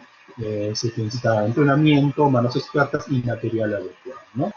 Produce menos dolor, menos vómitos postoperatorios. Estos pacientes en el postoperatorio pueden vomitar todavía, sobre todo si el cuadro ha estado más avanzado. Pero eso no contraindica iniciar la dieta.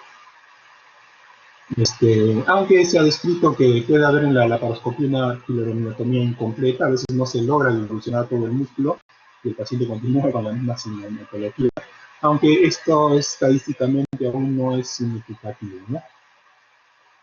Acá tenemos la incidencia de cómo son los ingresos quirúrgicos en una cirugía convencional y en una cirugía laparoscópica. En la cirugía convencional, pues puede ser sobre el píloro de la incisión, más o menos a este nivel, un poco de derecho, ¿no? Encontramos el píloro, realizamos la piloronotomía y se termina la cirugía. O realizar una incisión supraumbilical, disecar hasta la zona pilórica y incidir la aponeurosis y llegar al píloro. Un poco más trabajosa, laboriosa, pero muy estética.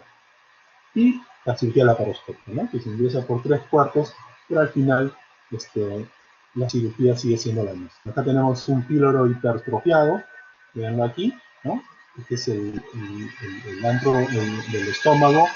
Esta parte distal, miren, más colapsada es el duodeno, y miren, tremendo, hipertrofiado, duro, como si fuera una aceituna. Vamos a incidir, ¿no? La serosa inicialmente, ¿no? En forma longitudinal al píloro.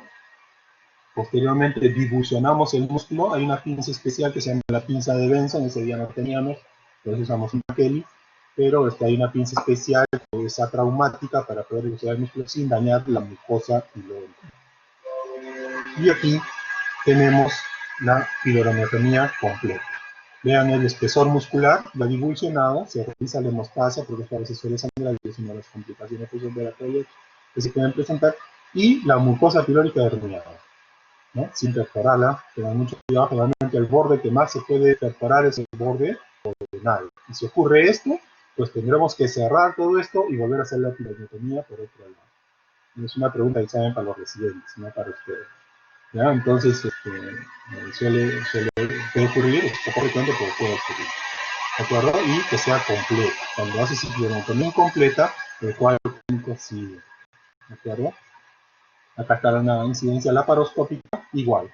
Está evolucionando el músculo, ya incidió la serosa, y está evolucionando el músculo y luego el hipertrofiado, ¿no? El manejo postoperatorio, que es un paciente que a las 6 horas puede estar tomando ya leche, y la alta médica a las 24 horas generalmente. Puede haber vómitos, como les he dicho, pero después de unas tomas, no pasa.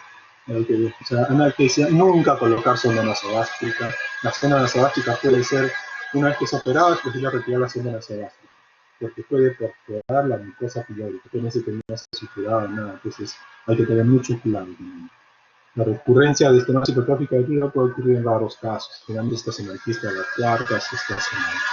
Y las complicaciones son perforación de píloro, ¿no? En estos porcentajes, ¿no? Sangrado postoperatorio, como les he dicho, el músculo sangra con frecuencia y a veces ocasiones sangrados importantes, que es la complicación más temprana que puede ocurrir aquí, y tenemos que entrar a hacer hemostasia. Infección de sitio operatorio puede ocurrir, sobre todo cuando utilizamos antibiótico profilaxis. Vómito postoperatorio se puede ir hasta el 60% de una serie, es frecuente, pero eso no contraindica continuar con la dieta. Y la ronotomía incompleta, ¿no? En la abierta se describe que 0 a 1.9%, en la laparoscópica 0 a una serie que a un 5%, ¿no?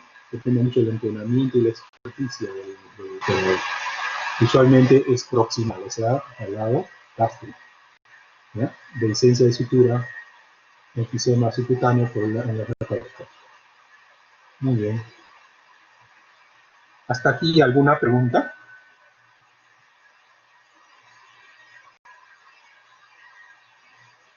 Muy bien. Entonces, vamos a continuar con nuestra tercera charla. Nos queda poco tiempo.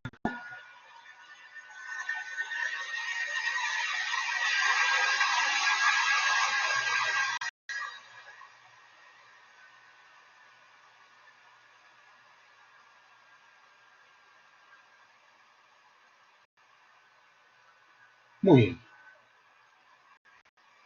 La tercera charla y última es un tema más corto, Pero esta es la patología pediátrica quirúrgica más frecuente en el niño de consulta externa.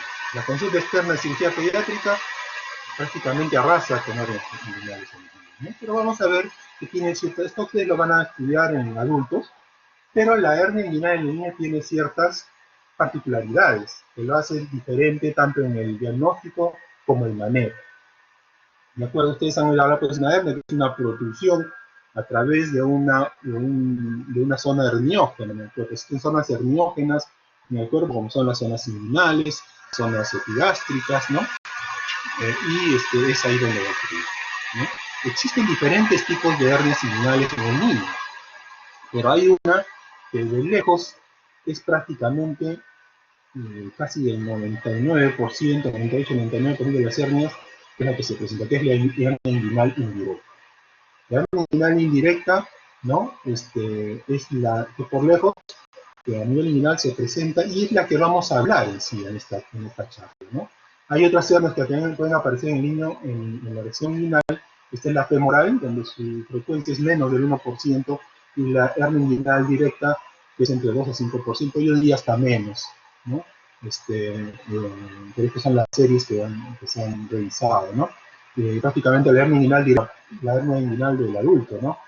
Donde la técnica quirúrgica y la etiopatogenia es distinta, totalmente distinta, y por lo tanto el manejo quirúrgico es también diferente. En sí vamos a conversar más de la hernia inguinal indirecta. La hernia inguinal en niños pues corresponde a una protrusión anormal del contenido abdominal a través del conducto inguinal, debido a la persistencia, ¿no?, de un conducto peritoneo vaginal en el niño y en la mujer llamado conducto urinario. Esta persistencia de este conducto produce un saco herniario que atraviesa el conducto inguinal, que como ustedes seguramente ven en anatomía, tiene un anillo profundo a la salida del peritoneo y un anillo superficial que sale a nivel de la espina del pubis en el niño, ¿no? Es a través de este trayecto inguinal que lleva los elementos que van a irrigar, innervar y el conducto deferente hacia el testículo. Es a través de este conducto que va a protruir la hernia inguinal. Y esta es la hernia inguinal indirecta, diferente a la directa, donde la hernia directa no sale a través del canal inguinal, ¿no? A veces puede compartir el anillo profundo, pero no, sino que sale generalmente a través de debilidades de la pared posterior, ¿no? En un triángulo que vamos a ver, que es el triángulo de Hasselbalch, que generalmente son las hernias inguinales indirectas. Entonces, de ahí ya viene una diferencia, ¿no? ¿Por dónde sale la hernia indirecta? ¿Por dónde sale la hernia inguinal directa? Y la hernia femoral es un poco más inferior, por debajo del anillo del ligamento inguinal, como vamos a ver en unos esquemas, para que esto quede un poco más claro. Estas hernias en niños, las indirectas, ahora sí vamos a hablar solo de las hernias indirectas, son consideradas congénitas, a diferencia de las directas, donde generalmente son secundarias a problemas de debilidad de la pared, etcétera, etcétera, y por eso también sus técnicas quirúrgicas van dirigidas a corregir esto, ¿no? En cambio nosotros no, vamos a corregir este conducto peritoneo vaginal que va a configurar un saco herniario, que es el que vamos a tratar. La incidencia pues, de la hernia inguinal directa es de 0.8 a casi 5% de niños, es una patología muy frecuente. Y es una patología que es más frecuentemente aún en niños prematuros, ¿no? En menores de 82 semanas, la incidencia puede ser hasta del 13%. Y en niños con bajo peso al nacer y bajo de 1000 gramos, casi la tercera parte se acompaña de hernias inguinales o incluso bilaterales. ¿De acuerdo?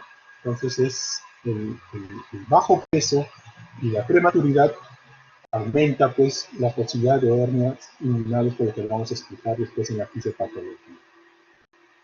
Como muchas de las enfermedades que estamos viendo, pues es el varón siempre el más frecuente que las mujeres, ¿no? Las mujeres por eso son más fuertes, ¿no? Casi 9 a 1. Entonces la hernia inguinal, prácticamente nosotros cuando hablamos de hernia inguinal niños, hablamos de hernia del varón. Aunque la mujer también se da, pero con otras características. Es más frecuente en prematuros, como hemos visto, ¿no? Y generalmente las hernias inguinales suelen ser derechas. Como vamos a ver, esta proyección peritoneo vaginal, ¿no? Que es hidrogénicamente se va a formar este receso, ¿no? Desde que se forma la cavidad abdominal y luego desciende hacia la región inguinal, como vamos a ver, generalmente suele cerrar primero el lado izquierdo y finalmente el lado derecho. Es por eso que a veces el conducto peritoneal vaginal persistente o que queda abierto, generalmente es el derecho. De ahí, el 75% de hernias generalmente se localizan en el lado derecho y solo 25% en el izquierdo. Pero muchas hernias similares izquierdas pueden ser bilaterales. Entonces, en algunos protocolos, cuando hay una inguinal izquierda, también se explora el lado derecho. Y, como hemos visto, hasta el 20% pueden ser bilaterales. Y estas hernias no necesariamente pueden expresarse desde el nacimiento, pueden expresarse meses después, ¿no? Y lo más frecuente es que se expresen en los primeros 6 meses de vida, incluso pueden expresar esta protrusión después de años de edad, ¿no? Pero, como esto, eso es otro patrón.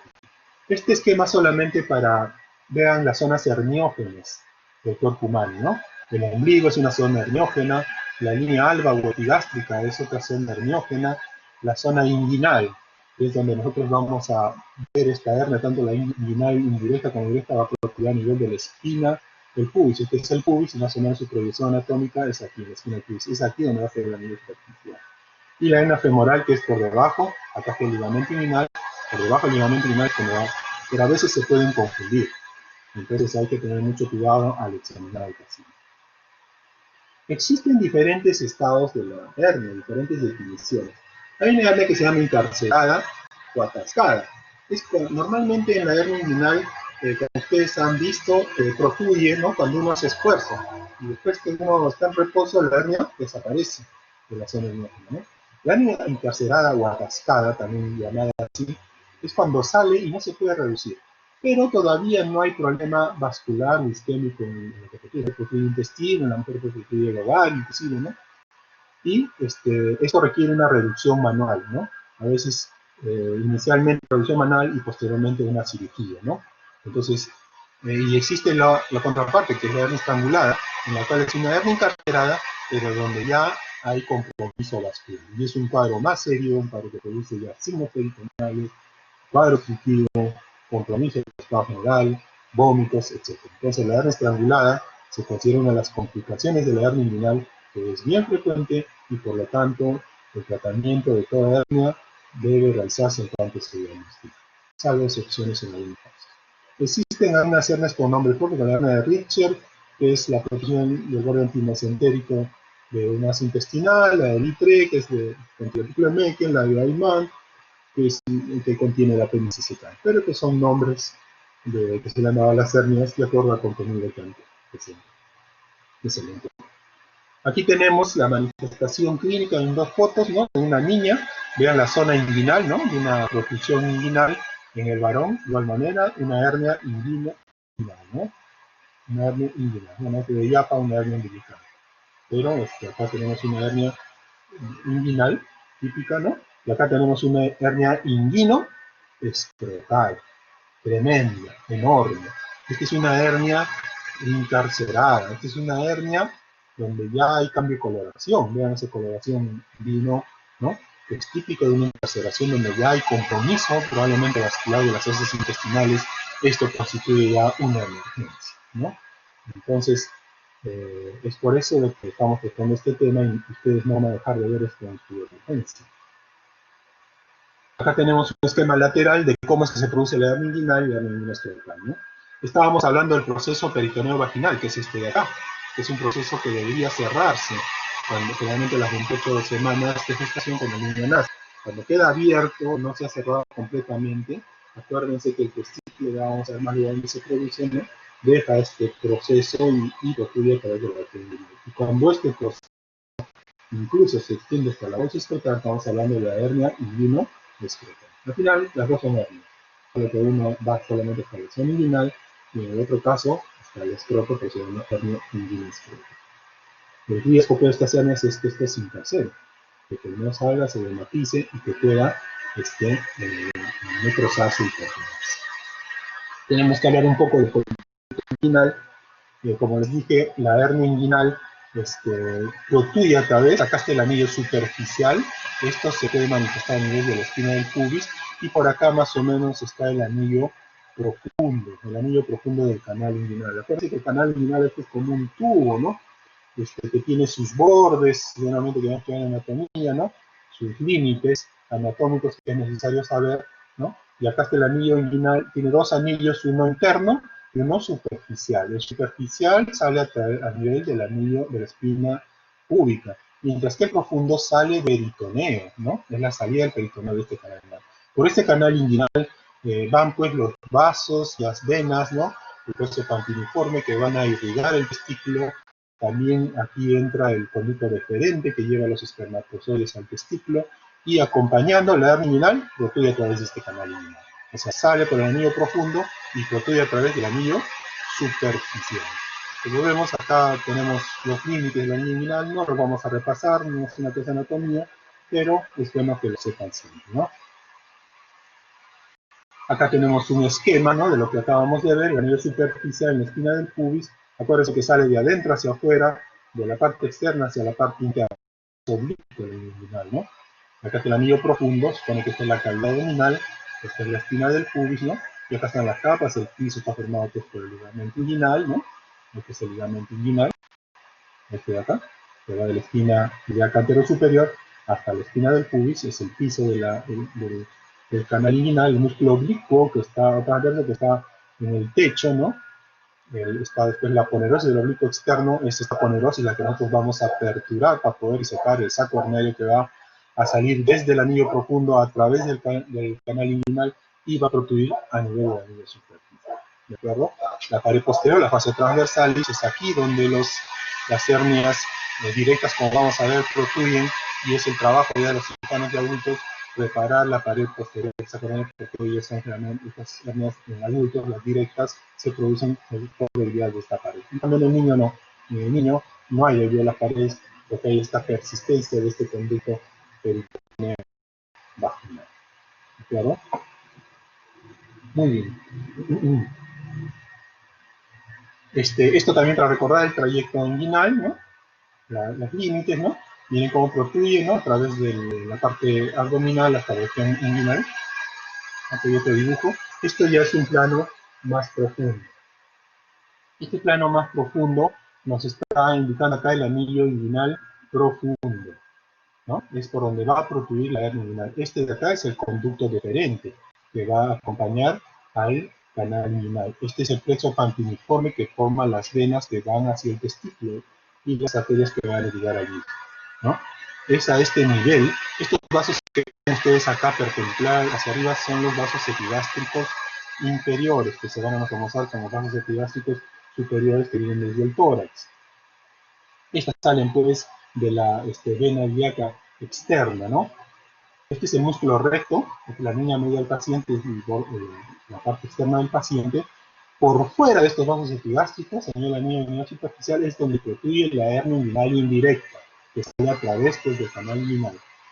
Y por dentro de estos vasos, hacia la parte interna, encontramos un triángulo famoso, ¿no? Que tiene los límites, el borde externo del músculo recto, es el ligamento inguinal y los vasos epigástricos. Es el famoso triángulo de Hasselbalch. Ustedes en cirugía general lo van a ver, porque es por este lugar donde protruyen la hernia inguinal directa o de adulto. Es decir, no recorre el camino del canal inguinal. Algunas sí pueden protruir por el anillo profundo, pero no el superficial, ¿no? Pero es aquí donde ocurre la hernia inguinal directa. He ahí la diferencia. Y este es el ligamento inguinal que va de la espina ilíaca anterosuperior hasta la espina del pubis. Por debajo de este inguinal, el anillo inguinal, aparece un forado, ¿no? Donde está la vena ilíaca externa, que es donde sale la hernia femoral. ¿Ya? Entonces, hernia femoral, hernia inguinal directa, hernia inguinal indirecta. Creo que este esquema está muy claro y nos explica anatómicamente por dónde protruye. No nos olvidemos pues, que el canal inguinal que se ha formado lleva los elementos que van al testículo. Acuérdense que el testículo en el feto se produce en el abdomen y sigue un trayecto, ¿no? Produciendo pseudo bolsa, ¿no? Llamado peritoneo vaginal, ¿no? Y que arrastra, ¿no? Los diferentes elementos que van a los vasos sanguíneos, el proceso pantiforme, el nervio inguinal, ¿no? El conducto deferente que lleva los espermatozoides. Esto es lo que comparte. Es a través de este anillo donde va a compartir el saco hernario de la hernia inguinal indirecta. Muy bien. Algo de fisiopatología, ¿no? bueno, a ver, ustedes saben más que yo, ¿no? Inicialmente, pues, se van a transformar dos divertículos dentro de lo que va a ser la cavidad abdominal en el feto, ¿no? Y que estos, por presión, van a formar las regiones inguinales empujando diferentes planos musculares y abdominales, ¿no? Entonces, el proceso, peritoneo vaginal, queda formado a partir del tercer mes de vida intrauterina, mientras que las gónadas a estas alturas de vida intrauterina van a estar en la pared posterior del abdomen. Entre el tercer mes de vida fetal y el término de la gestación, el testículo va a migrar desde la parte posterior del abdomen, va a migrar hacia la región escrotal, hacia la región inguinal, arrastrando este repliegue peritoneo vaginal hacia el escroto, ¿no? Entonces, este testículo es traccionado por un ligamento, que ahora van a conocer, el ligamento intestino, a través del escroto. Entonces arrastra, pero arrastra también con toda esta cavidad peritoneo vaginal que se ha formado en la cavidad abdominal futura. Luego este ligamento, ¿no?, que arrastra, ¿no?, este proceso que arrastra en el séptimo mes de vida, más o menos de vida intrauterina, en el cual queda permeable por el colon inguinal para permitir el descenso testicular. Esto lo vamos a ver en un esquema, ¿no? Aquí vemos, ¿no?, como el testículo, ¿no? Este es el proceso peritoneal vaginal, ¿no?, en el cual el testículo tiene que buscar, por presión de los órganos intraabdominales, empieza a formar este canal, ese conducto peritoneo vaginal, y va a empezar a descender. ¿Para qué se forma este canal? Para que el testículo a nivel intraabdominal baje, traccionado por este famoso hilito a nivel escrotal, y pueda permanecer en la bolsa escrotal. ¿De acuerdo? Entonces, esta es la embriología de cómo se forma este canal. Posteriormente, este canal, el canal vaginal, más o menos a las 28 semanas, además incluso hasta 3 meses después de nacido, se oblitera, se cierra formando un ligamento que se llama ligamento de Cloquet, ¿no? Entonces, el proceso vaginal del peritoneo se fusiona con los demás elementos del cordón espermático y se oblitera. Esto es lo que ocurre normalmente, formando el famoso ligamento de Cloquet en el varón en las últimas semanas de gestación. Entonces, la comunicación del conducto peritoneo vaginal con el conducto inguinal, que tiene una zona debilitada en la parte inferior del abdominal por el aumento de la presión intraabdominal, ¿no? Y encuentra el proceso vaginal peritonal no obliterado a nivel de la niña inguinal profundo, que es lo que permite que el testículo pueda descender a través de él, ¿no? En la niña, que no hay testículo, este conducto se denomina el conducto de Nutt, ¿no? Y sigue el trayecto del ligamento redondo que va del útero a los labios mayores. Y por lo tanto, también puede haber hernia inguinal en la niña, ¿no? Cuando hay defecto de obliteración en la niña, se produce también hernia inguinal, ¿no? Esto para reforzar lo que hemos visto, miren el testículo, ¿no?, como a través del vernáculo intestino es traccionado hacia la bolsa escrotal, jalando y proyectando este conducto peritoneo vaginal, ¿no?, hacia el escroto conjuntamente con el testículo para poder descender, ¿no? Y una vez que esté en el bolso escrotal, este conducto peritoneo vaginal se va a obliterar, este es el famoso ligamento de Cloquet. Esto es lo que ocurre normalmente.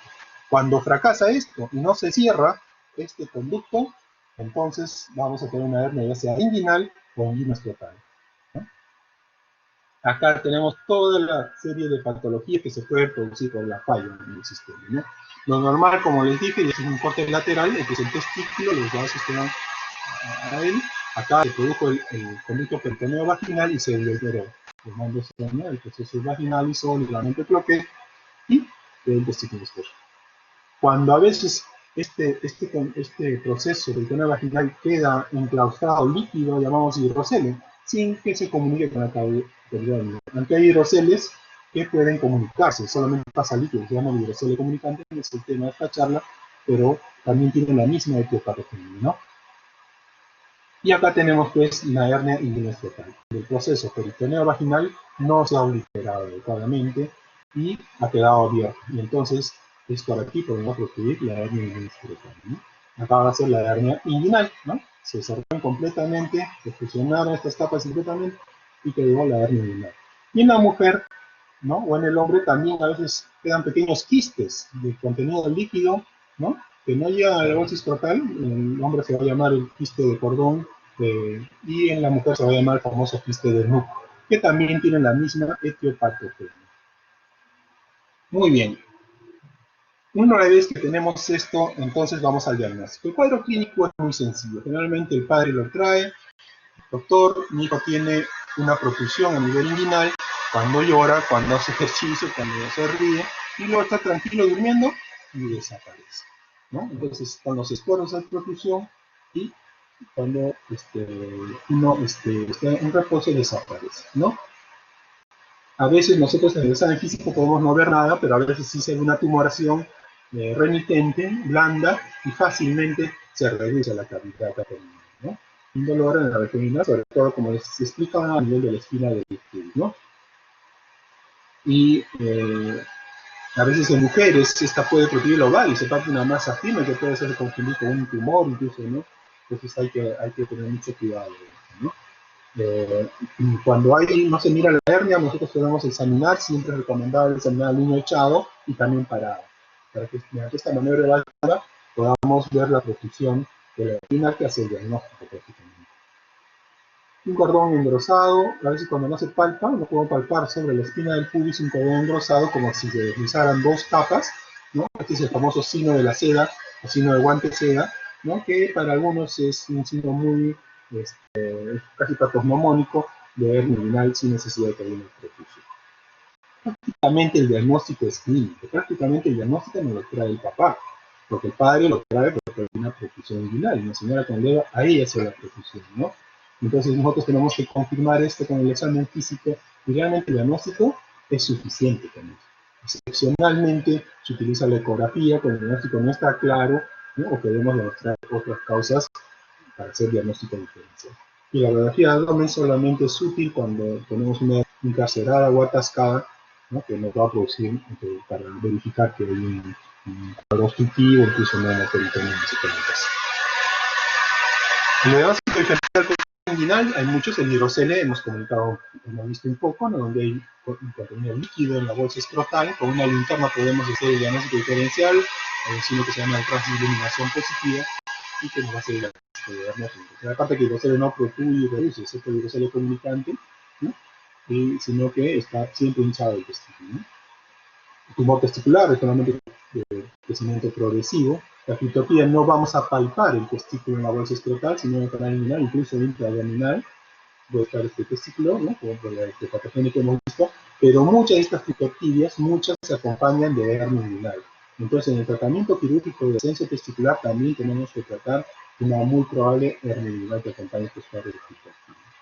Torsión testicular también, sobre todo cuando hay hernia encarcerada, tenemos que descartar, porque también en la torsión testicular se pone rojo, turgente, muy doloroso. Hay que hacer un diagnóstico, una ecografía Doppler, puede decir que esto es una torsión testicular. Una torsión de la Morgani también, de menos frecuencia, y el hidrocele de cordón, como hemos visto, ¿no? También puede ser cuando se inflama, puede darnos la imagen por una área que no quiere reducirse, inflacionar. La dermitis, ganglios inguinales también pueden ser un diagnóstico diferencial. Muy bien, cuando hay una hernia atascada, son las complicaciones pues, de la hernia, ¿no? Que pueden atascarse. Esto ocurre con mucha frecuencia. Es por eso que hay un dicho en cirugía pediátrica, es hernia diagnosticada, hernia operada, porque la posibilidad de complicaciones son múltiples, sobre todo ocurre el acostamiento, incluso la estrangulación, que de ser una cirugía arreglada, normada, con bajo riesgo, incluso una cirugía ambulatoria, se opera y no ya se va al niño, se convierte en un drama quirúrgico, ¿no? Entonces es preferible apenas se diagnostique la hernia, prepararlo al niño, conversar con los padres y la hernia estrangulada, pues, es cuando ya hay compromiso vascular, ¿no? Por un atascamiento prolongado de un ácido intestinal o cualquier otro órgano intraabdominal, y ya hay compromiso general del paciente, ¿no? Y hay signos incluso peritoneales, distensión abdominal, vómitos, es una emergencia, definitivamente. El tratamiento es quirúrgico de la hernia inguinal, ¿no? Y consiste en disecar el saco hernario que ha salido a través del canal inguinal y cerrarla a nivel del anillo inguinal profundo, es decir, de su salida en el peritoneo mediante un punto transfixiante, ¿no? Entonces, ese es el tratamiento quirúrgico, no requiere reparación de la pared posterior como en el caso de las hernias directas, ¿no? Solamente es herniatomía. Disecar la hernia y cerrarla a nivel del anillo inguinal profundo, es decir, a su salida de la cavidad peritoneal. tanto en el recién nacido como en el lactante apenas se diagnostica, en estos niños donde más complicaciones puede ocurrir, se debe hacer el diagnóstico y también la programación quirúrgica. No es de emergencia, pero sí debe operarse. Solamente es de emergencia, es la hernia incarcerada y en algunos casos de hernia cascada, ¿no? En prematuros es la única excepción de repente a esta regla, ¿no? Se debe reparar antes del alta del paciente, ¿no? Generalmente cuando el paciente ya está compensado o cuando llegue a 1800 o 2000 gramos, dependiendo de los protocolos de cada hospital, ¿no? Y donde se puede reparar. Suelen ser las hernias inguinoestrocales en estos pacientes con paredes muy delgadas, son bastante trabajosas y laboriosas, y también la recidiva en estos pacientes también es muy la cirugía es programada, o sea, no es una emergencia cuando no está complicada, y es ambulatoria, o sea, cirugía de se opera y se va bien a su casa. Es una cirugía breve, a veces se toma en un drama, pero generalmente no suele ser así. En caso de que se requiera reducción cuando está cascada la hernia, esta es urgente por el riesgo de estrangulación isquema, se hay que evitar esto cuando recién se ha atrapado la hernia, reducirla y posterior cirugía. Que puede ser en el momento o puede ser diferida, porque a veces produce edema y eso también es una causa de recidiva posterior. Entonces se puede reducir, esto es una maniobra de reducción inguinal, cuando está atascado, o sea, cuando no hay compromiso vascular, se fija el anillo inguinal superficial en el nivel de la espina del pubis y se baja y se presiona suavemente en la hernia para tratar de disminuir el edema. Esto va a reducir. A veces se puede hacer bajo sedación del niño en tópico, ¿no? Y se reduce. Esto evita el encarcelamiento y evita también el tratamiento de emergencia inmediata. Es decir, si no es una hernia estrangulada, entonces se logra reducir sin complicaciones y las condiciones del paciente, de acuerdo a las condiciones del paciente, se puede hospitalizar y operar las 24 o 48 horas, ¿no? Para permitir la disminución de los edemas. Incluso puede ser después, ¿no? En cambio, cuando la hernia está atascada y hay riesgo o hay sospecha de estrangulamiento de la hernia, requiere tratamiento quirúrgico de urgencia, ¿no? Hacer una laparotomía para ver cuánto compromiso hay y cerrar la hernia y de repente reparar el daño que se haya producido por necrosis intestinal, por el atascamiento de esta hernia, ¿no? La cirugía laparoscópica también se está utilizando, ¿no? Pero cobra importancia esta, sobre todo en las hernias recidivadas y cuando hay sospecha de hernia inguinal bilateral, ya que se puede ver más fácil resolver un problema desde vía abdominal. Esta es la técnica clásica, ¿no? Tiene un nombre que es la técnica Mitchell-Vance. Estamos haciendo una incisión a nivel inguinal, aún sobre la espina del pubis que está acá, ¿no?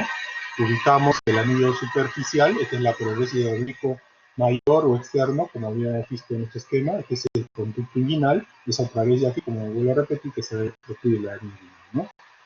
Cuando el niño es mayor de 6 meses, se puede abrir, o a veces se puede, sin necesidad de abrir la prognosis de oblicuo mayor, se puede también disecar la hernia, ya que los anillos superficial y profundo están más cerca, entonces permite una disección del saco herniario hasta el anillo inguinal profundo.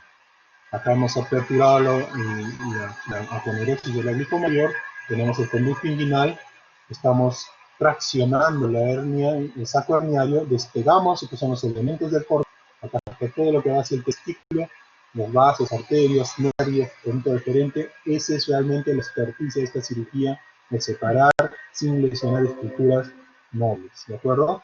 Y posteriormente este saco herniario se diseca, ¿no? Y se liga a nivel del anillo inguinal profundo. Vean el canal inguinal, ¿no? El contenido del conducto inguinal está indemne, ¿no? Bueno, no es tan fácil como en las figuritas, a veces está muy pegado, hay que despegar sin tratar de lesionar estas estructuras móviles, ¿no?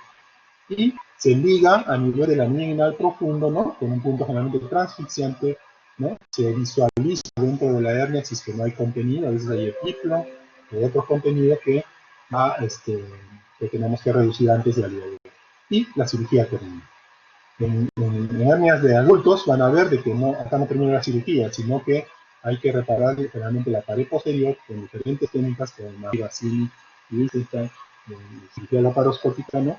Entonces, pero mallas inclusive, ¿no? Aquí el diagnóstico por ser una hernia congénita, adquirida y solamente está, este es el conducto peritoneal vaginal persistente, ¿no? Que tantos problemas nos ha dado, es simplemente no se puede realizar una hernioctomía en este momento. Y con eso termino el tratamiento. Entonces, el objetivo es realizar una ligadura con el peritoneal vaginal, o sea, el saco herniano que nosotros llamamos así, ¿no?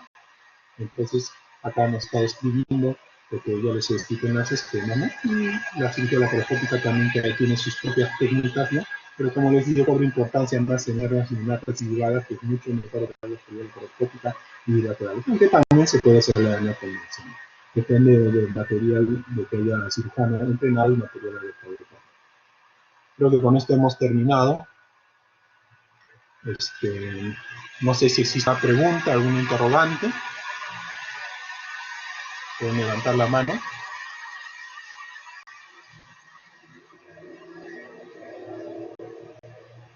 Muy bien, me he pasado unos minutos creo de la hora.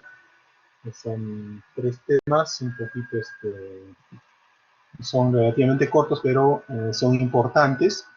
Espero pues de que espero de que vaya bien mañana en su examen. Las preguntas no son difíciles. Ustedes evaluamos lo que ustedes tienen que saber. No evaluamos lo que no tienen que saber. Entonces, es básicamente sobre las clases que hemos tenido. Les deseo mucha suerte y muchas gracias por haberme escuchado.